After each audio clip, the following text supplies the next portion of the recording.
Hello students, welcome to my live teaching learning session of BSOG 173 Rethinking Development. Today we will discuss about block 2, unit 6 and 7. Both will be covered in today's session.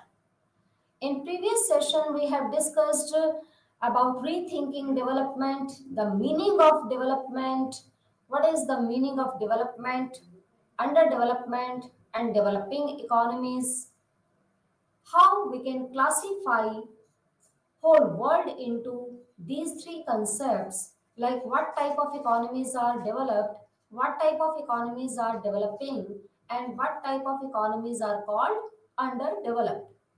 And we have discussed different perspectives on development. And in today's session we will discuss about, we have done also urbanization, modernization and industrialization. In today's session, we will discuss about world system theory and human and social perspective.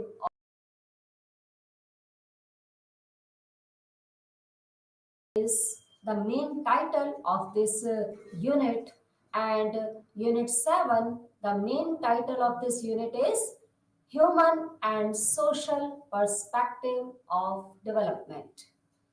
So today we will discuss about both the units which is covered in block 2, unit 6 and unit 7. In unit 6, World System Theory. This is the main title of this unit and block 2.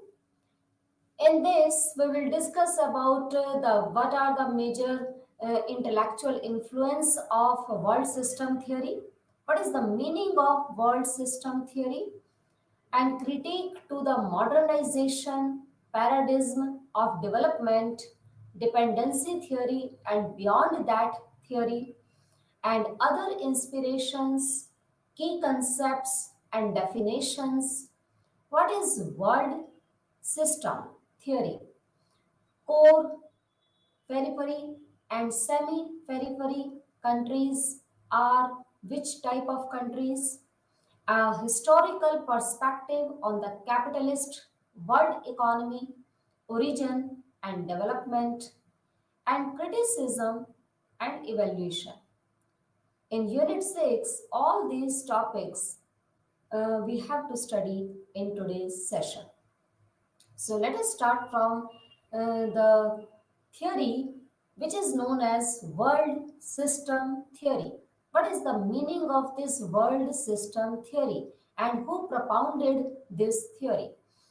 Wallenstein world system theory is that theory which is developed by Emmanuel Wallenstein that explain the emergence of a core, periphery and semi-periphery in terms of economic and political connections first established at the beginning of exploration in the late 15th century and maintained through increased economic access up until the present. Core countries. Which countries are called core countries? Core countries are those countries which have strong economic, with large economic productivity, high per capita GDP, high national income, higher living standard, and higher economic growth. It means core countries are generally called developed countries. Developed countries are dependent for their development on underdeveloped and developing countries. Now, semi-periphery countries are those countries which are newly industrialized countries with median or middle standard of living, such as Chile, Brazil, India, China, and Indonesia. They offer their citizens relatively diverse economic opportunities but also have extreme gaps between rich and poor. There is a massive inequality exists in between of country people. Some people are very rich and some people are living in a very poor life. So there is a class struggle and inequality of income and wealth exist in semi-periphery countries. And these countries are newly industrialized countries. They have a middle standard of living, not upper, not lower, medium or median standard of living. And the countries who lie in this semi-periphery is Chile, Brazil, India, China, and Indonesia. But they have extreme gaps between rich and poor, and their citizens relatively have diverse economic opportunities.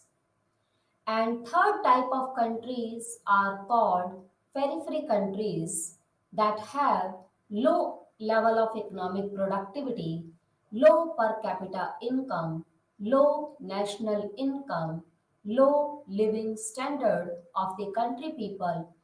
The world economic periphery include Africa, parts of South America and Asia, but not South Africa.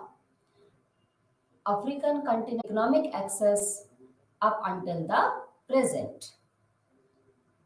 Now, world system according to Wallenstein, the modern nation state exists within a broad economic, political, and legal framework which he calls a world system. So, world system can be defined the whole things in which economic, political, legal, all these things are included in it. So, according to Wallenstein, the modern nation state exists within a broad economic, political, and legal framework which he calls a world system. Just as individual behavior can't be understood without reference the socio-cultural system in which they are members, individual societies or nation states can't be understood without reference to the world system in which they are embedded. So, if we want to know about world system, so we must have to know about all the members who are living in this world and individual societies or nation state. All these things without world system, without knowing this world system, we can't understand these things. So, world system is a very broader concept, not a narrow concept.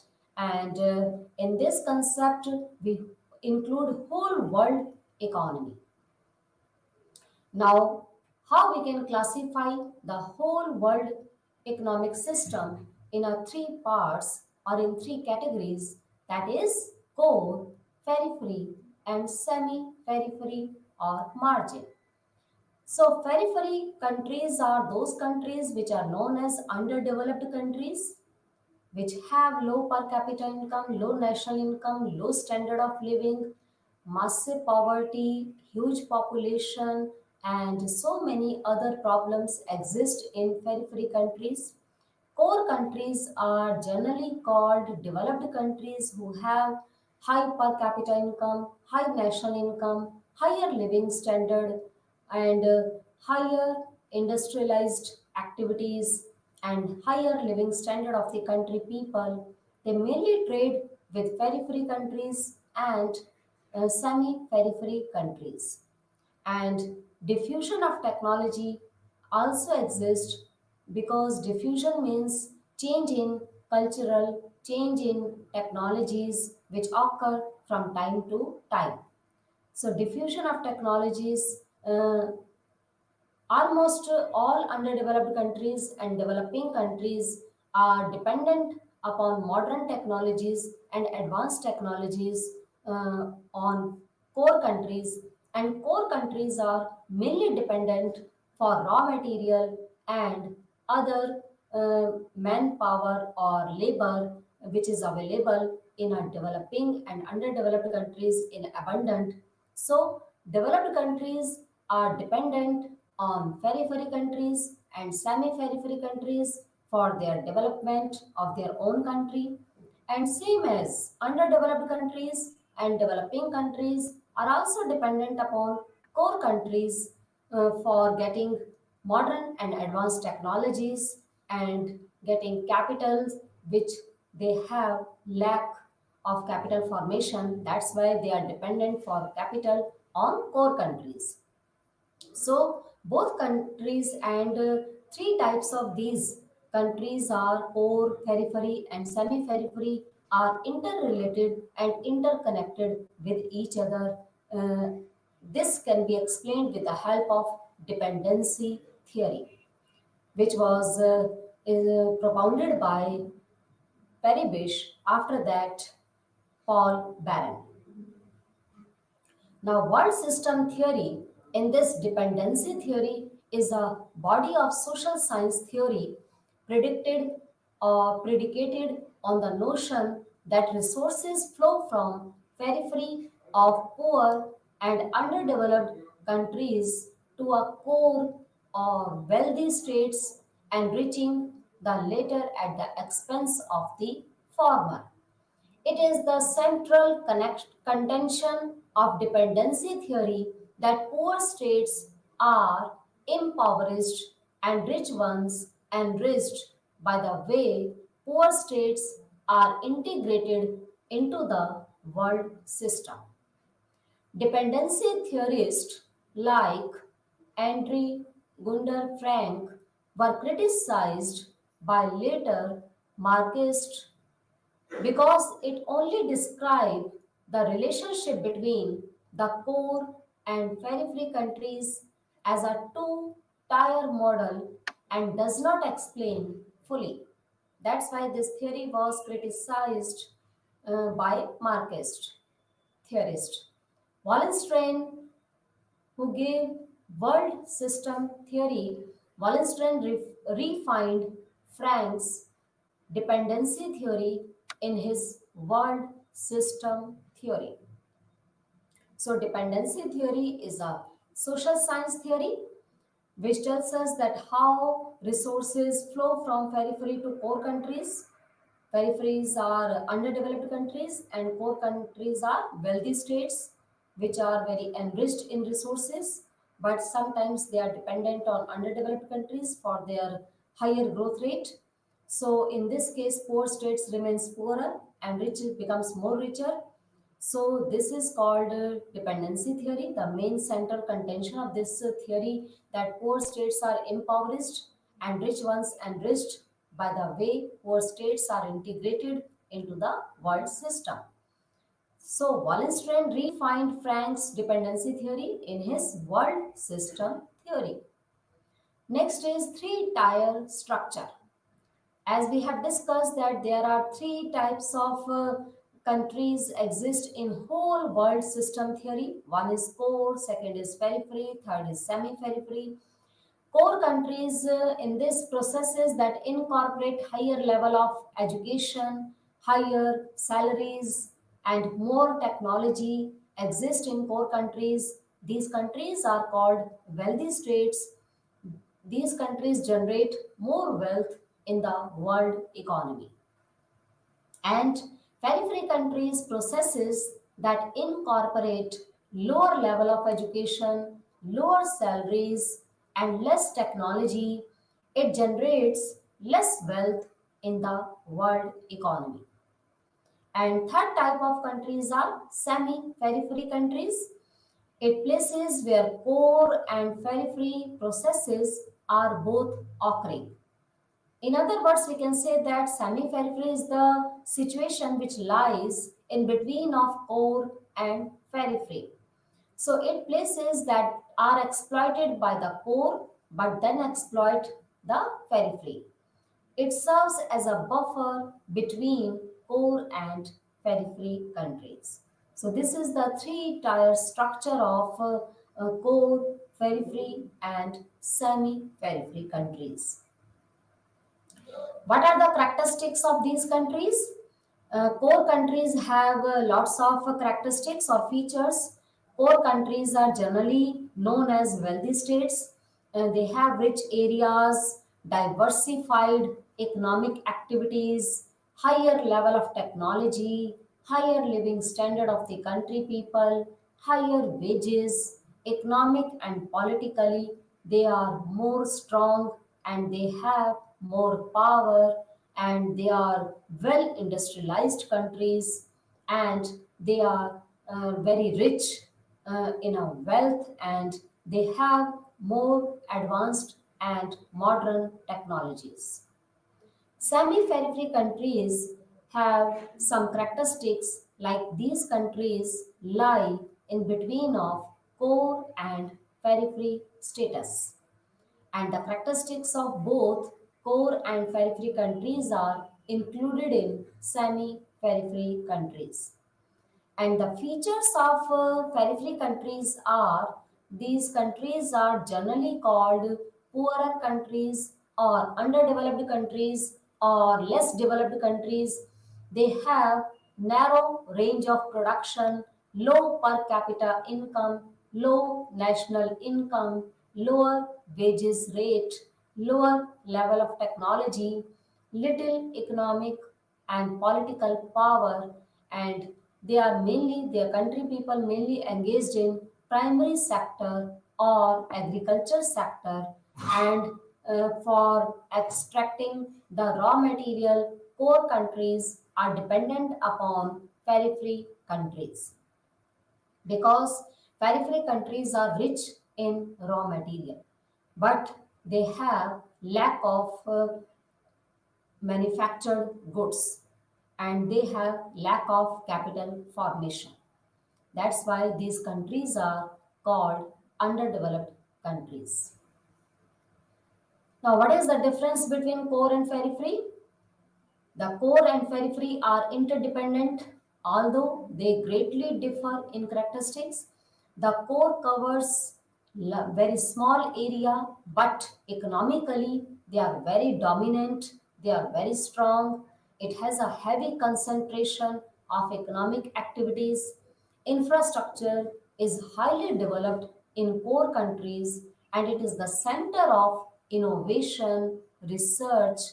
Population density is usually high in the core countries, and government and administrative functions are concentrated here.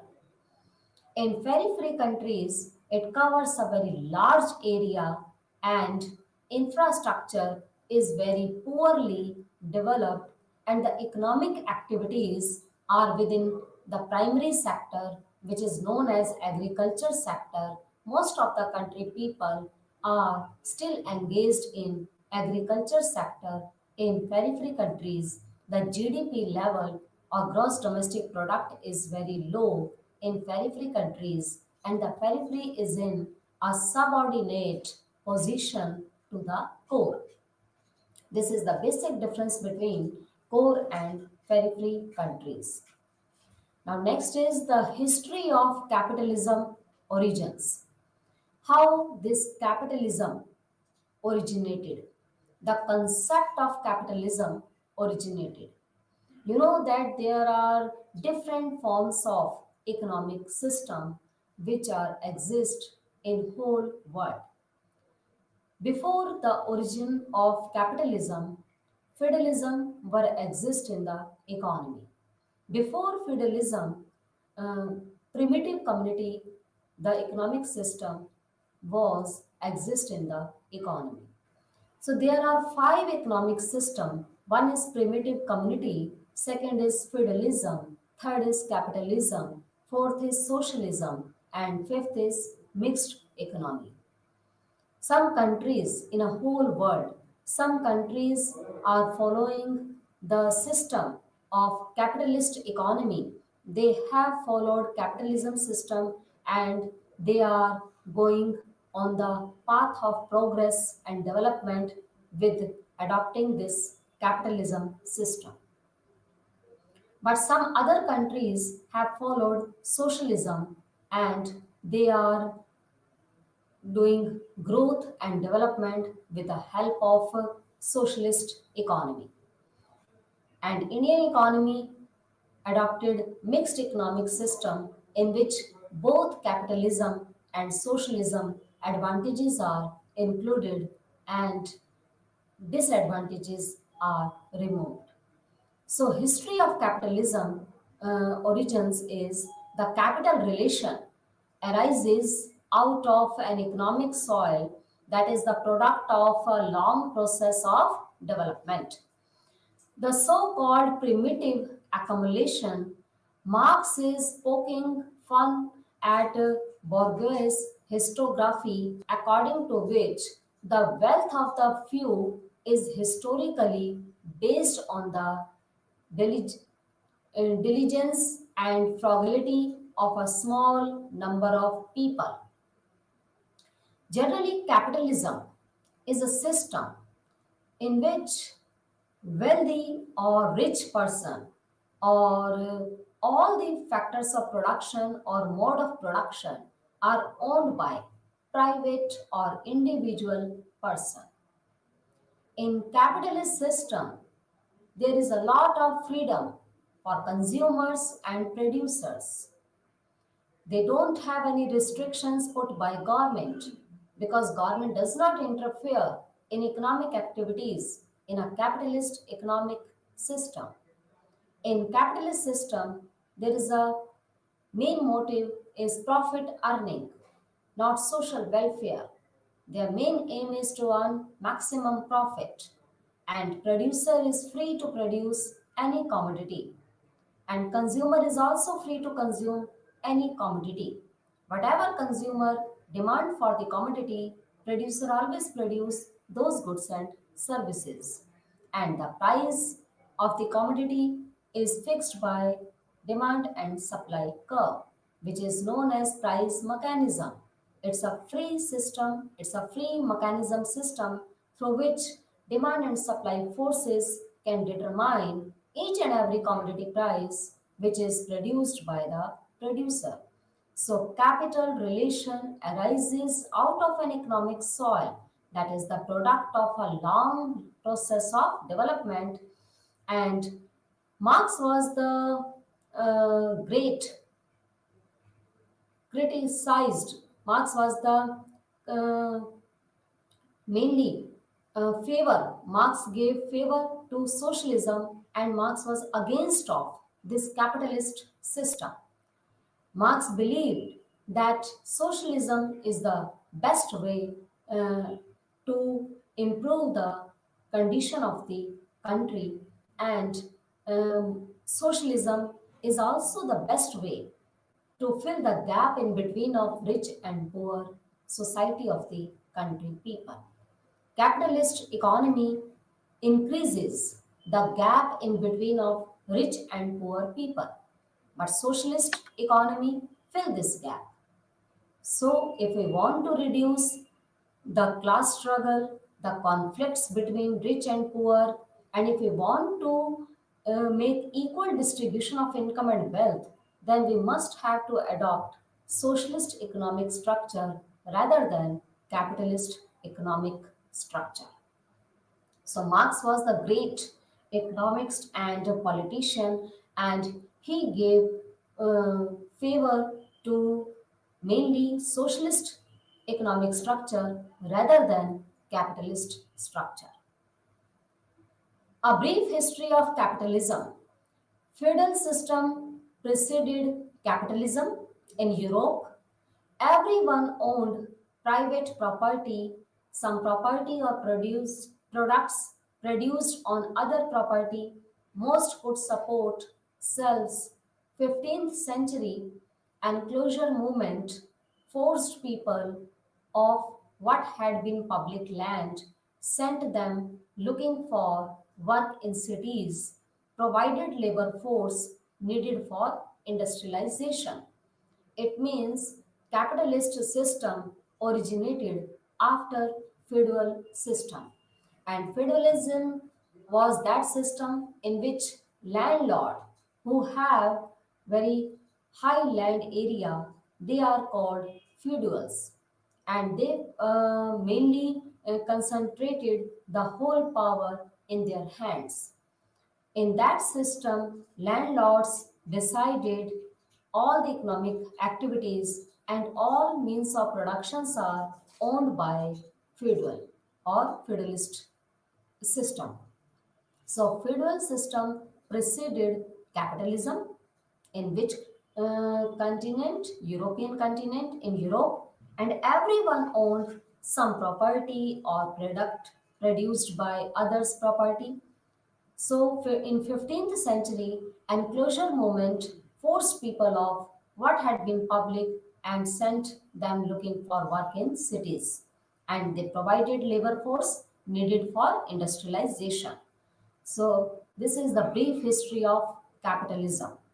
Now, next is what is capitalism? Capitalism is an economic system in which the means of productions are owned by private entrepreneurs and goods and services are produced by producer only for profit earning, not for social welfare.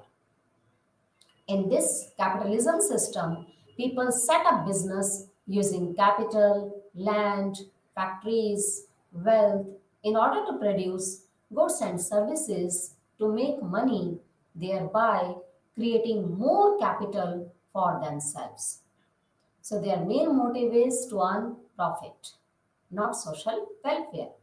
And prices and distribution of goods are determined by competition between producer in a free market.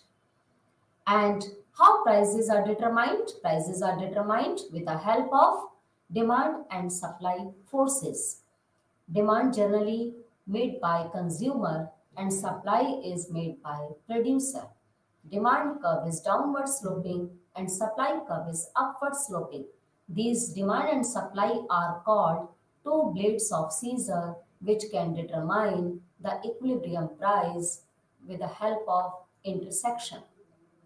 So free market is a system where people are free to use, sell their private property without outside interference.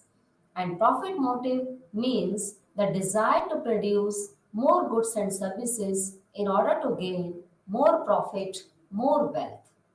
It means they are always in greed of profit. And what happens if there is no competition? If there is no competition, then capitalism will not exist, then socialism will exist. So, this is the definition of capitalism. Now, what are the advantages of a capitalist system? There are so many advantages and disadvantages of this capitalist economic system. There are lots of advantages of the system. In this capitalism system, automatic working exists, higher efficiency and incentive to work hard exist in the economy, higher rate of capital formation, economic development, and higher prosperity, optimum utilization of resources or ideal use of resources always made by producers, and a democratic system exist in the economy, and it also encourage to entrepreneurs to take risk and to produce more and more production or goods and services. These are called advantages of capitalist economic structure. But there are some disadvantages also. These disadvantages are like wasteful competition. There is a lot of competition exists in this system, and sometimes this type lots of competition are called wasteful competition. And human welfare is generally ignored or avoided in this system because their main aim is to earn maximum profit. So human welfare ignored in capitalism system. Economic instability and unemployment exist in this capitalist system.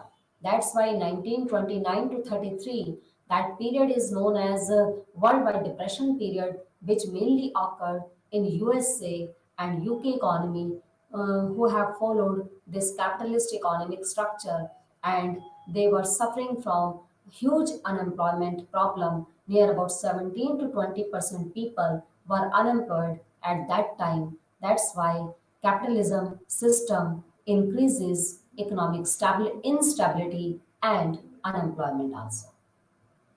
Property rights take precedence over human rights.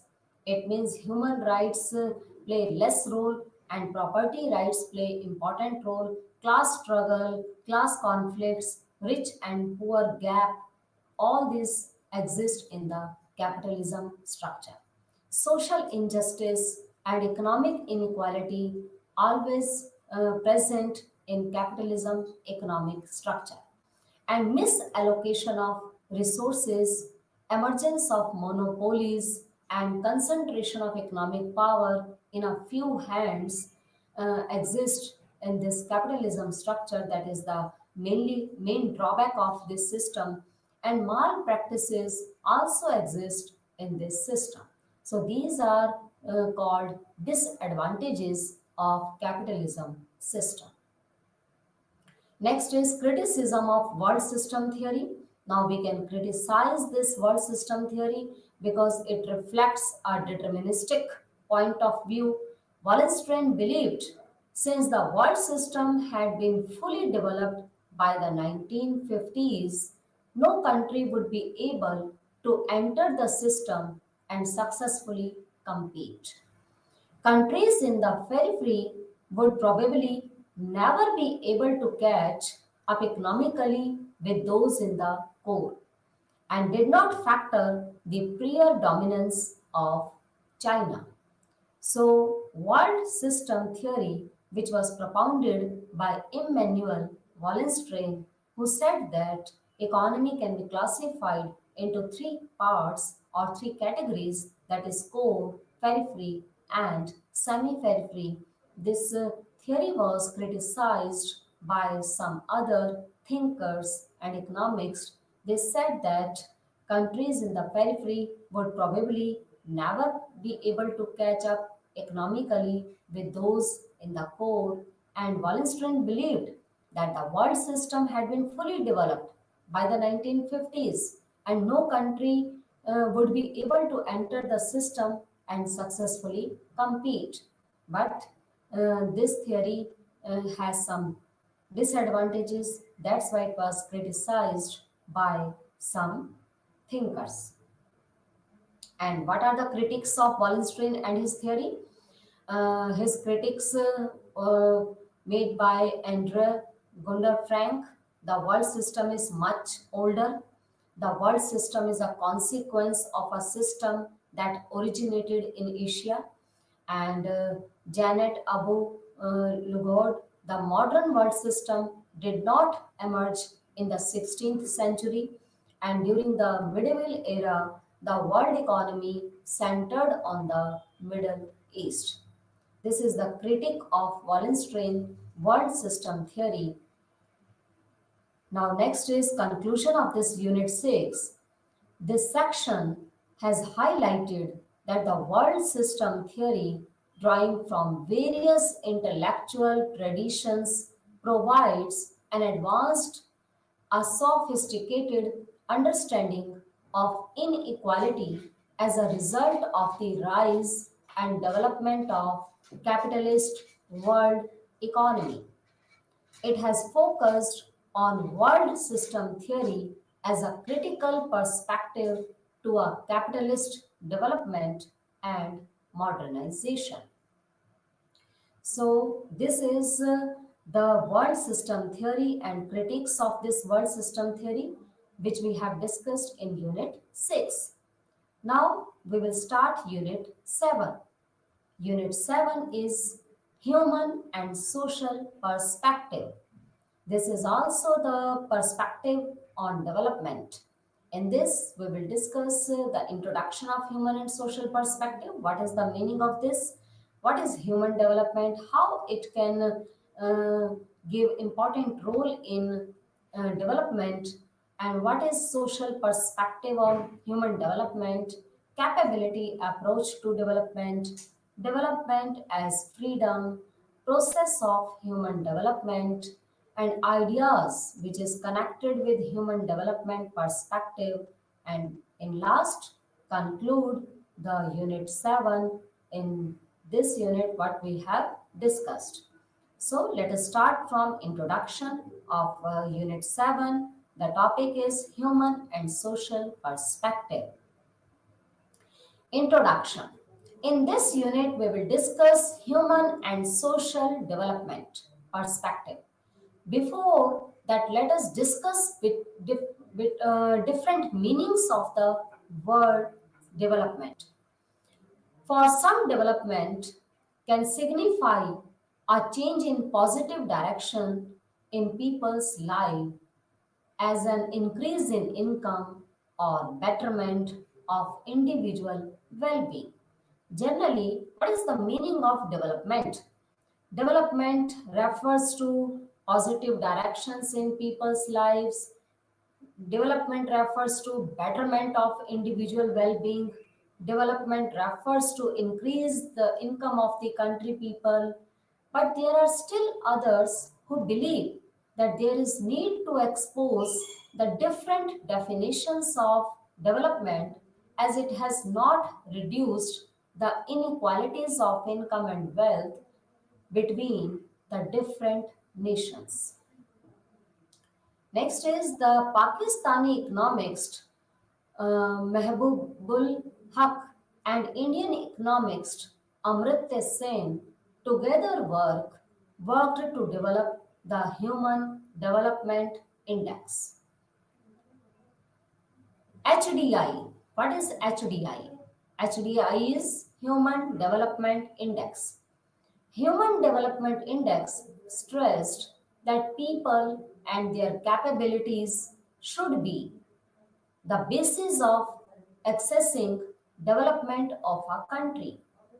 According to UNDP, United Nations Development Programme, the Human Development Index or HDI is a summary which measures of average achievements in key dimensions of human development. And these dimensions of HDI are a long and healthy life, being knowledgeable or educated, and have a decent standard of living. It means, according to UNDP, HDI include three components, that is life expectancy, in which a person should live long and healthy life. Second is education, being knowledgeable.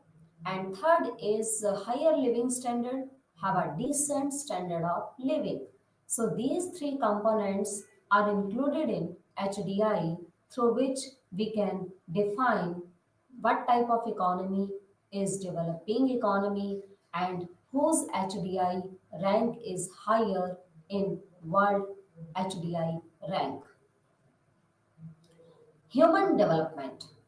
Human beings play very important role in development process.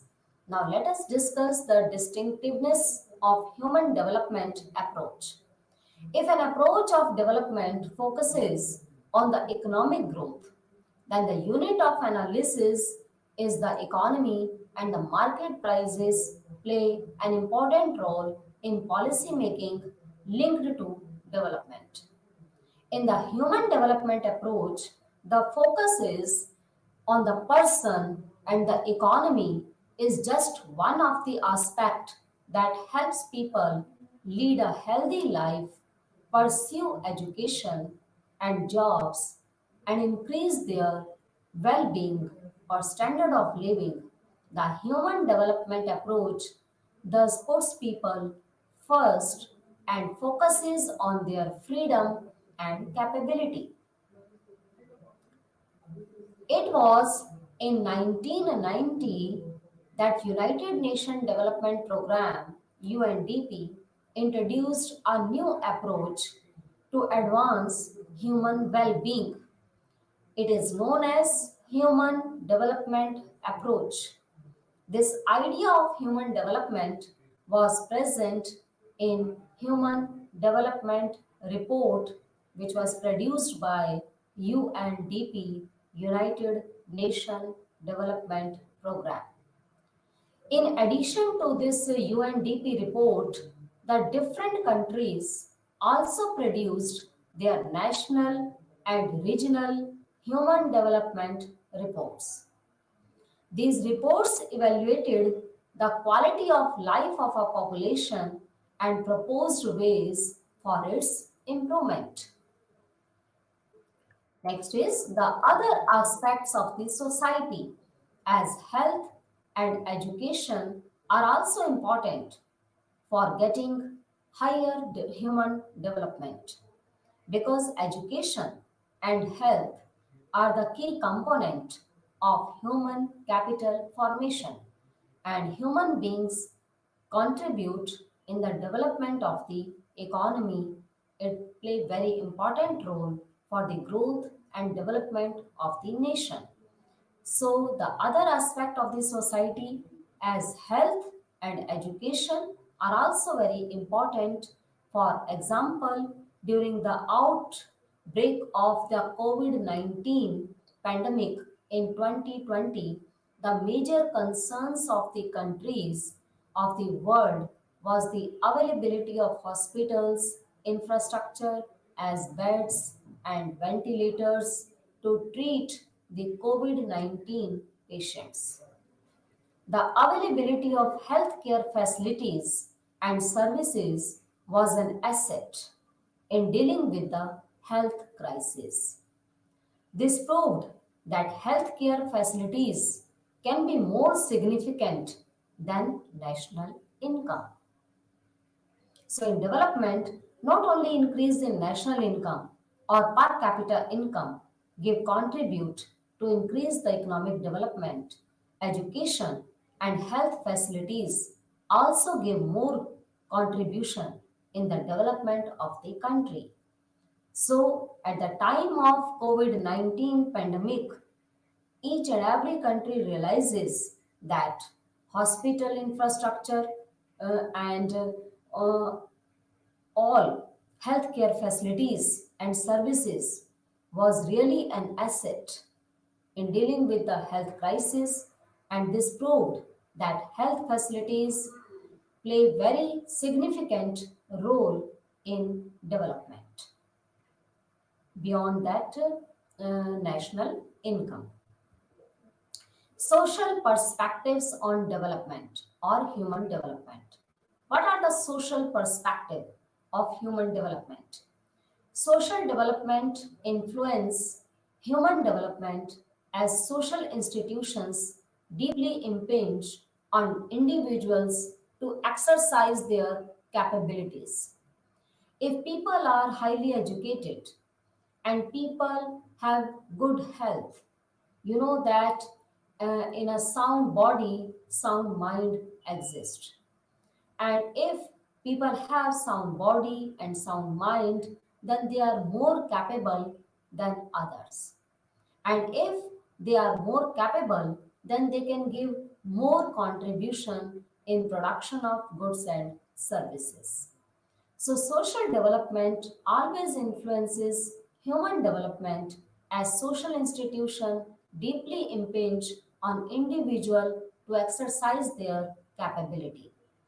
Khalid Malik in 2014 said that in his lecture Advancing Sustaining Human Progress from Concept to Policies, stated that social institutions influence the behavior and choices people make as social institutions influence individual capability.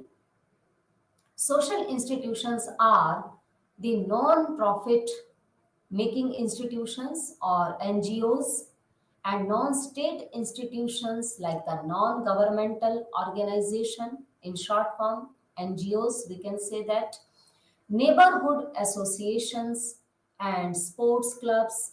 These social institutions influence and are influenced by both state and market. So social institution also play very important role to increase the capability of the human beings. And what is the capability approach to development? This capability approach was introduced by Amartya Sen, who is the Nobel Prize winner economist. Amartya Sen said that human beings are the means of all production through whom development can be brought about. According to Sen, it is not the increase in wealth that will bring about development, but people as means will bring about progress. Not only wealth can give more contribution in the development of the country, human beings are also asset. Human beings are also play very important role in the development of the country.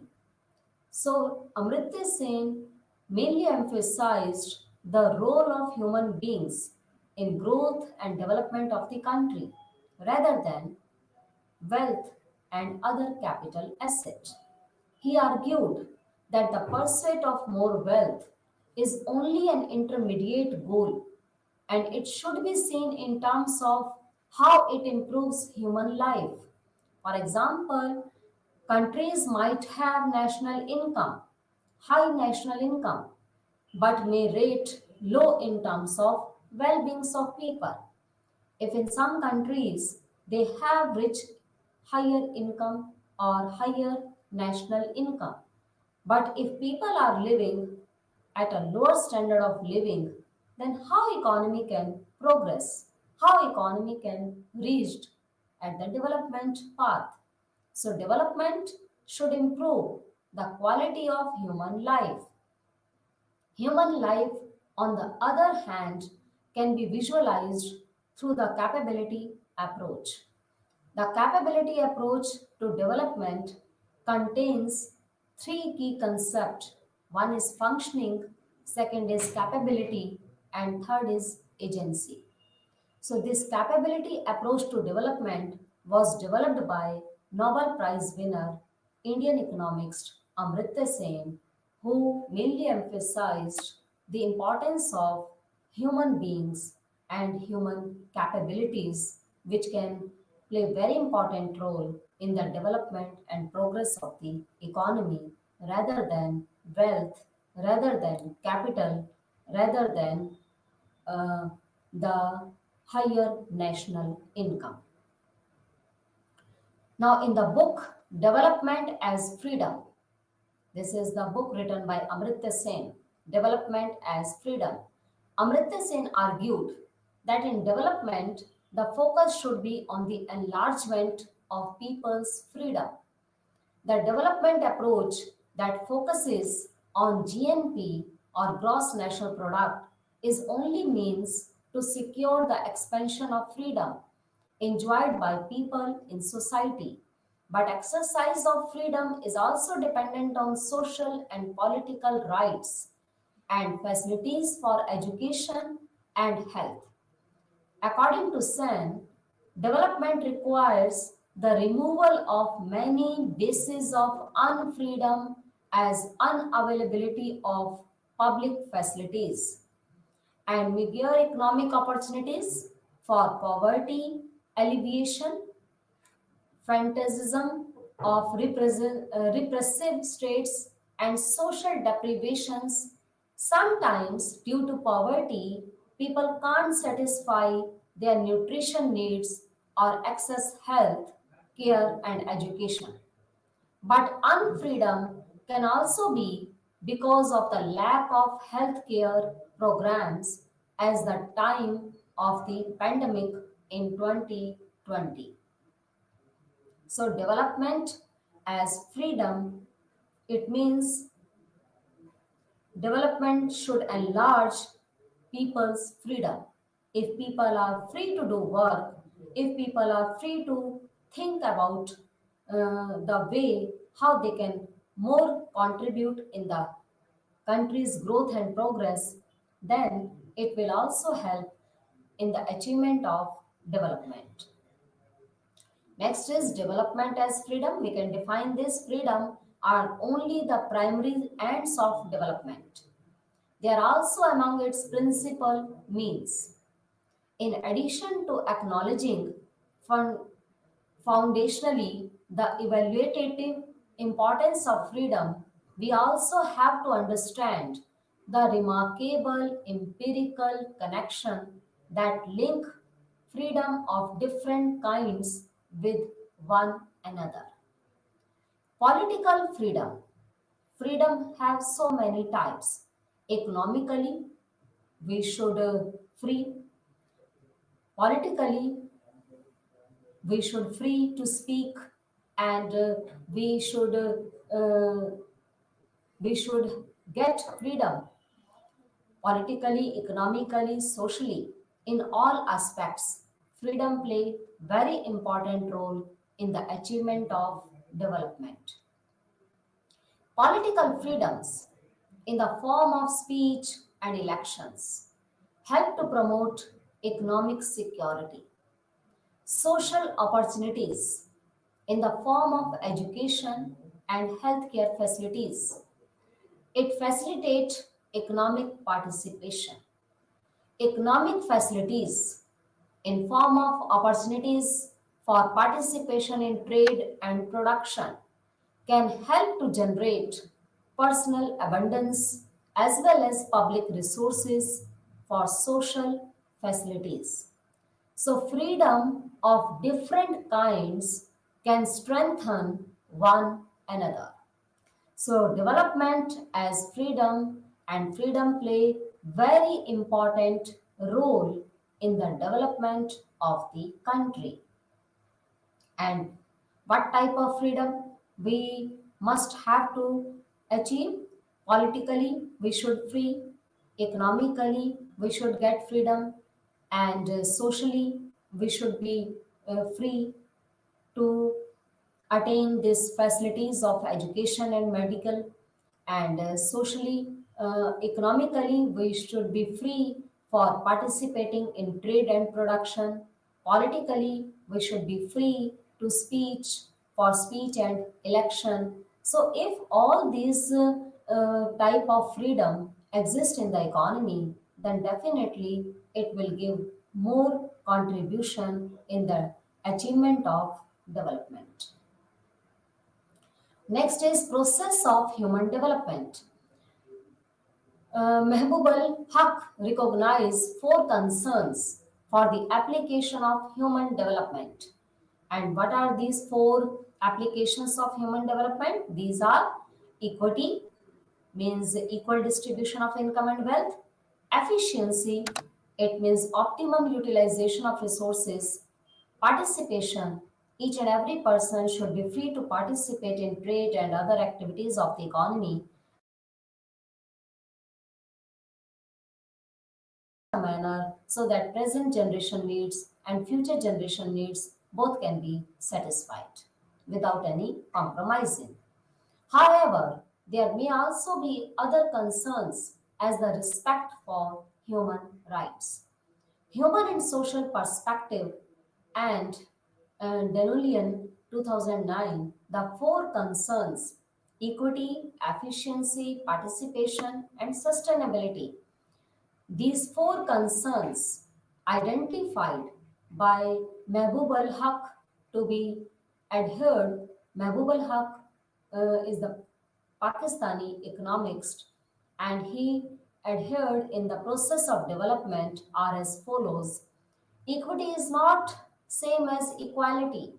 Equity implies that there should be fairness of treatment towards all sections of people in society. For example, there should be schemes be enable the weaker section of society as the poor, the women, and the differently abled to lead a richer life. Next is ideas connected with human development perspective. In this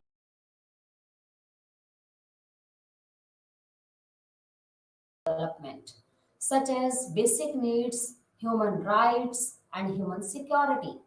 As discussed in the previous section, the earlier approach to development argued that economic growth would eliminate poverty, improve the quality of life of the country people, and also expand their opportunities to live life in a certain way. The focus in this perspective was largely on the economic growth and the trickling down of benefits of the poor. The first development decade was declared by UN General Assembly in 1961. The main objective was to support the state to achieve economic growth so that both the developed and the developing countries achieve a savings rate of investment. The first perspective connected with the human development approach is basic need. It means we do more efforts for fulfilling the basic needs of the country people. It was the basic needs perspective to the developmental approach provided an alternative to the economic growth perspective in the 1970s. The basic needs, you know that each and every person has some basic needs like food, clothes, shelter, education, health, housing, shelter. In this shelter, housing facilities are exist. Like the human development approach, the basic needs approach focused on improving the human life not only in economic terms but also in socio-cultural terms. Secondly, human development and the capability approach to development are also linked to the issue of human rights.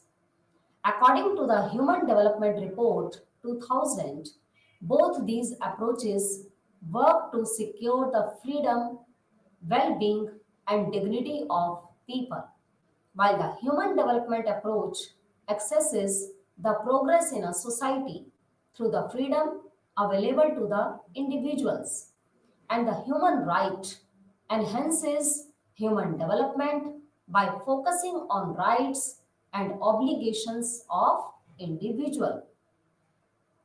Next is third perspective of this approach is that we will be discussing in this unit, that is linked to the human development perspective is human security.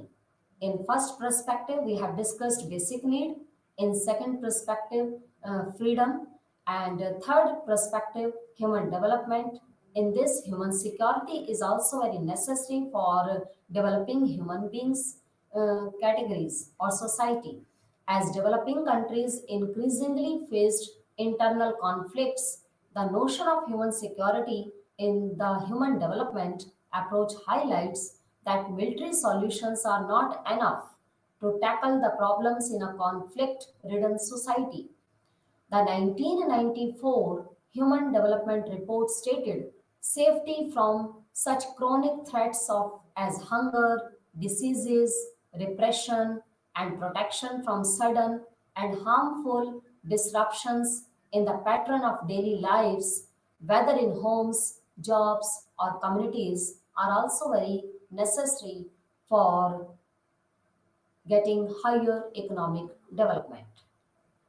Now we can conclude in this unit. We have discussed the perspective on human development. We explored the development ethics and how value judgment held by policymakers influence development policy making, implications, and outcomes of development policy. We understood that in the past, economic development was measured in terms of economic growth, while human development is seen in terms of betterment of quality of life of the country people or human beings. The human development approach puts people first and works towards enhancing their capability. So in today's session, we have covered both the units, Unit 6, World System Theory, and Unit 7, the human and social perspectives of development. In next session, we will discuss about other unit. Thank you.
I am Dr. Anjaya, Professor of History, Usmania University from Hyderabad, IGNOR Regional Center. ఈరోజు ఈ live ఛానల్లో మనం BHI C 131 history of India up to 300 AD ఈ బుక్లో నుంచి unit 4 hunters and gatherers archaeological perspective agriculture and domestication of animals ఈ పాఠం గురించి మనం ఈ లైవ్ ఛానల్లో మనం ఈరోజు డిస్కస్ చేయబోతున్నాం. మనకు హంటర్స్ అండ్ గ్యాదరర్స్ అంటే హిస్టరీ ఆఫ్ ఇండియాలో మరి ఎర్లియస్ట్ టాపిక్ ఏంటంటే 4th యూనిట్లో హంటర్స్ అండ్ గ్యాదరర్స్. హంటర్స్ అంటే ఫుడ్ కోసము ఎనిమల్స్ను హంటింగ్ చేయటం, జంతువులను హంటింగ్ చేసి కడుపు నింపుకోవటం. గ్యాదరర్స్ అంటే ఫుడ్ కోసము రూట్స్, ఫ్రూట్స్, ఇంకా అవి అన్ని గ్యాదర్ చేసి దాన్ని కూడా కడుపు నింపుకోవటం అనేది మొట్టమొదటి స్టేజ్ ఆఫ్ మ్యాన్. ఈ మొట్టమొదటి స్టేజ్ ఆఫ్ మ్యాన్ మనిషి జీవితంలో మరి మొట్టమొదటి మనిషి ఏం యూజ్ చేసినాడంటే స్టోన్స్ యూజ్ చేసి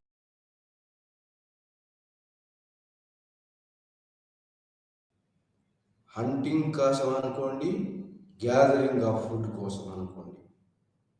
ఈ మొట్టమొదటి యూజ్ చేసిన ఇంప్లిమెంట్స్ ఏంటంటే ఆయుధాలంటే స్టోన్స్. ఆ స్టోన్స్ను మనము న్యూ స్టోన్ 3 స్టోన్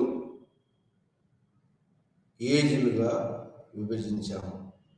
అది ఓల్డ్ స్టోన్ ఏజ్ అని, మిడిల్ స్టోన్ ఏజ్ లేదా మీజోలిథిక్ ఏజ్ అని, నియోలిథిక్ ఏజ్ అని మనం 3 స్టోన్ భాగాలుగా స్టోన్ ఏజెస్గా విభజించినాం. అయితే 3 stone ఏజెస్లో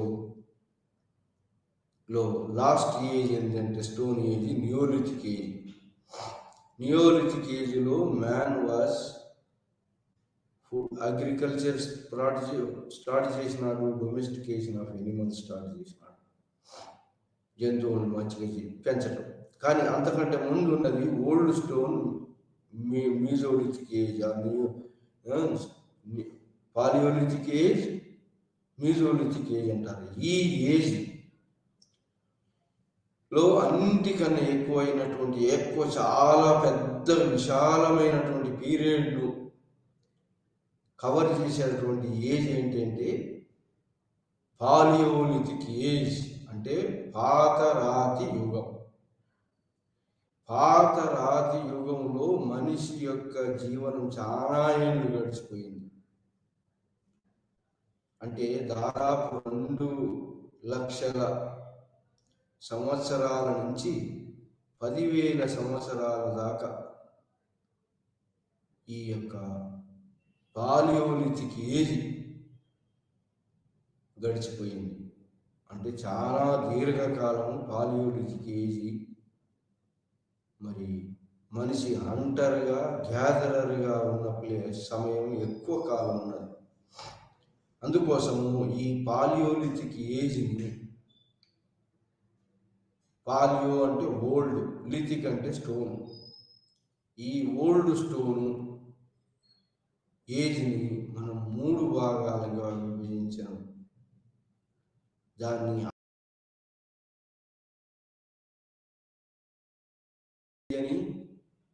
and lower palaeolithic age అని. సో ఆ విధంగా పాతరాతి యుగాన్ని కూడా 3 యుగాలుగా ఏజ్లుగా విభజించారు. Lower palaeolithic, middle palaeolithic and upper palaeolithic అని ఏజ్గా విభజించాం. ఈ అన్నిటిని కూడా ఏ బేస్ మీద యూజ్ చేసినామంటే ఈ కాలంలో అంటే ఓల్డ్ స్టోన్ ఏజ్ 3 భాగాలు విభజించిన కాలంలో మనిషి మరి ఏం పనిముట్లు స్టోన్స్ యూజ్ చేసినాడు. ఏం స్టోన్? హ్యాండ్ యాక్స్, తర్వాత క్లీవర్స్, చాపర్స్ అనేటువంటి స్టోన్ను యథావిధిగా ఎట్లా దొరికినాయో అట్లనే ఈ పాలియోలిథిక్ ఏజ్లో, ఓల్డ్ స్టోన్ ఏజ్లో భూమి మీద ఎట్లా ఉన్నాయో అట్లా ఉన్నటువంటి స్టోన్స్ను, పెద్ద పెద్ద స్టోన్స్ను యూజ్ చేసినాడు. ఆ పాలియోలిథిక్ ఆర్ ఓల్డ్ స్టోన్ ఏజ్లో షార్ప్డ్గా ఉన్నటువంటి యొక్క స్టోన్స్ను యూజ్ చేసినాడు. ఆ యూజ్ చేసి ఆ ఆయుధాలుగా యూజ్ చేసి తన ఫుడ్ను హంటింగ్ ద్వారా కానీ మరి gathering of fruits, roots, fruits gathering చేయటం ద్వారా మనిషి జీవనం గడిపారు. అది పాలియోలిథిక్ ఏజ్, పాతరాతి యుగము. అది పాతరాతి యుగము based on the tools, based on the development. So దాన్ని 3 భాగాలు విభజించి paleolithic lower stage, middle stage and upper paleolithic age అని. ఇది 2,50,000 నుంచి లేదా 2 లక్షల నుంచి దాదాపుగా 10,000 దాకా కొనసాగింది. లాంగ్ పీరియడ్ ఇది. ఈ పీరియడ్లో స్టోన్స్, హ్యాండ్ యాక్స్ కానీ, చాపర్స్ కానీ, క్లీవర్స్ కానీ సో ఎట్లా ఉన్నాయో అట్లా వాటిని మరి యూజ్ చేసినాడు. అలాంటి స్టోన్స్ యూజ్ చేసినాడు. ఎక్కడెక్కడైతే స్ట్రీమ్స్, ఏది వాటర్ ఉంటుందో అక్కడ నివసించాడు. ఎట్లా నివసించాడంటే హంటర్గా పెద్ద పెద్ద ఎనిమల్స్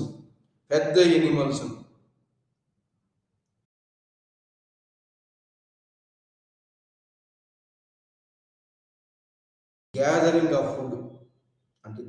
ఆఫ్ ఫుడ్ అంటే ఫుడ్ను ఫ్రూట్స్ రూపంలో కానీ, రూట్స్ రూపంలో కానీ, మరి అడవిలో దొరికిన ఆని కానీ, అడవిలో దొరికిన ఏ ఫ్రూట్స్ కానీ, మరి చెట్ల రూట్స్ కానీ తిని బ్రతికాడు.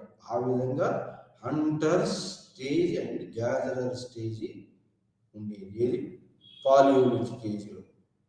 ఆ తర్వాత పాలియోలిథిక్ ఏజ్ మన దగ్గర ఎక్కడ కనిపిస్తుంది అంటే నాగార్జునకొండలో కనిపిస్తుంది, భింబేకా వ్యాలీ మధ్యప్రదేశ్లో కూడా కనిపిస్తుంది, భింబేకా వ్యాలీ. అండ్ ఇంకా ఏది ఈ యొక్క సోన్ రివర్ వ్యాలీ జమ్మూ కాశ్మీర్లో కూడా కనిపిస్తుంది. ఆ తర్వాత ఇంకా ఇక్కడ ఈ యొక్క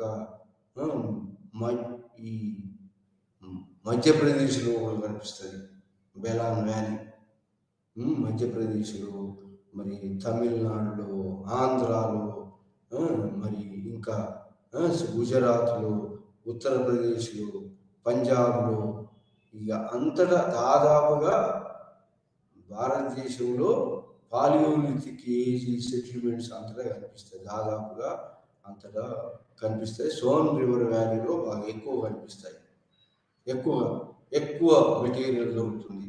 వీళ్ళు యూజ్ చేసినటువంటి ఒక స్టోన్స్ అనుకోండి. Food hunting and gathering stage Son river valley, Jammu కాశ్మీర్లో సోన్ రివర్ వ్యాలీ ఎక్కువగా దొరుకుతాయి. సో ఇది పాలియోలిథిక్ ఏజ్. మ్యాన్ ఏంటంటే అతని ఆహారం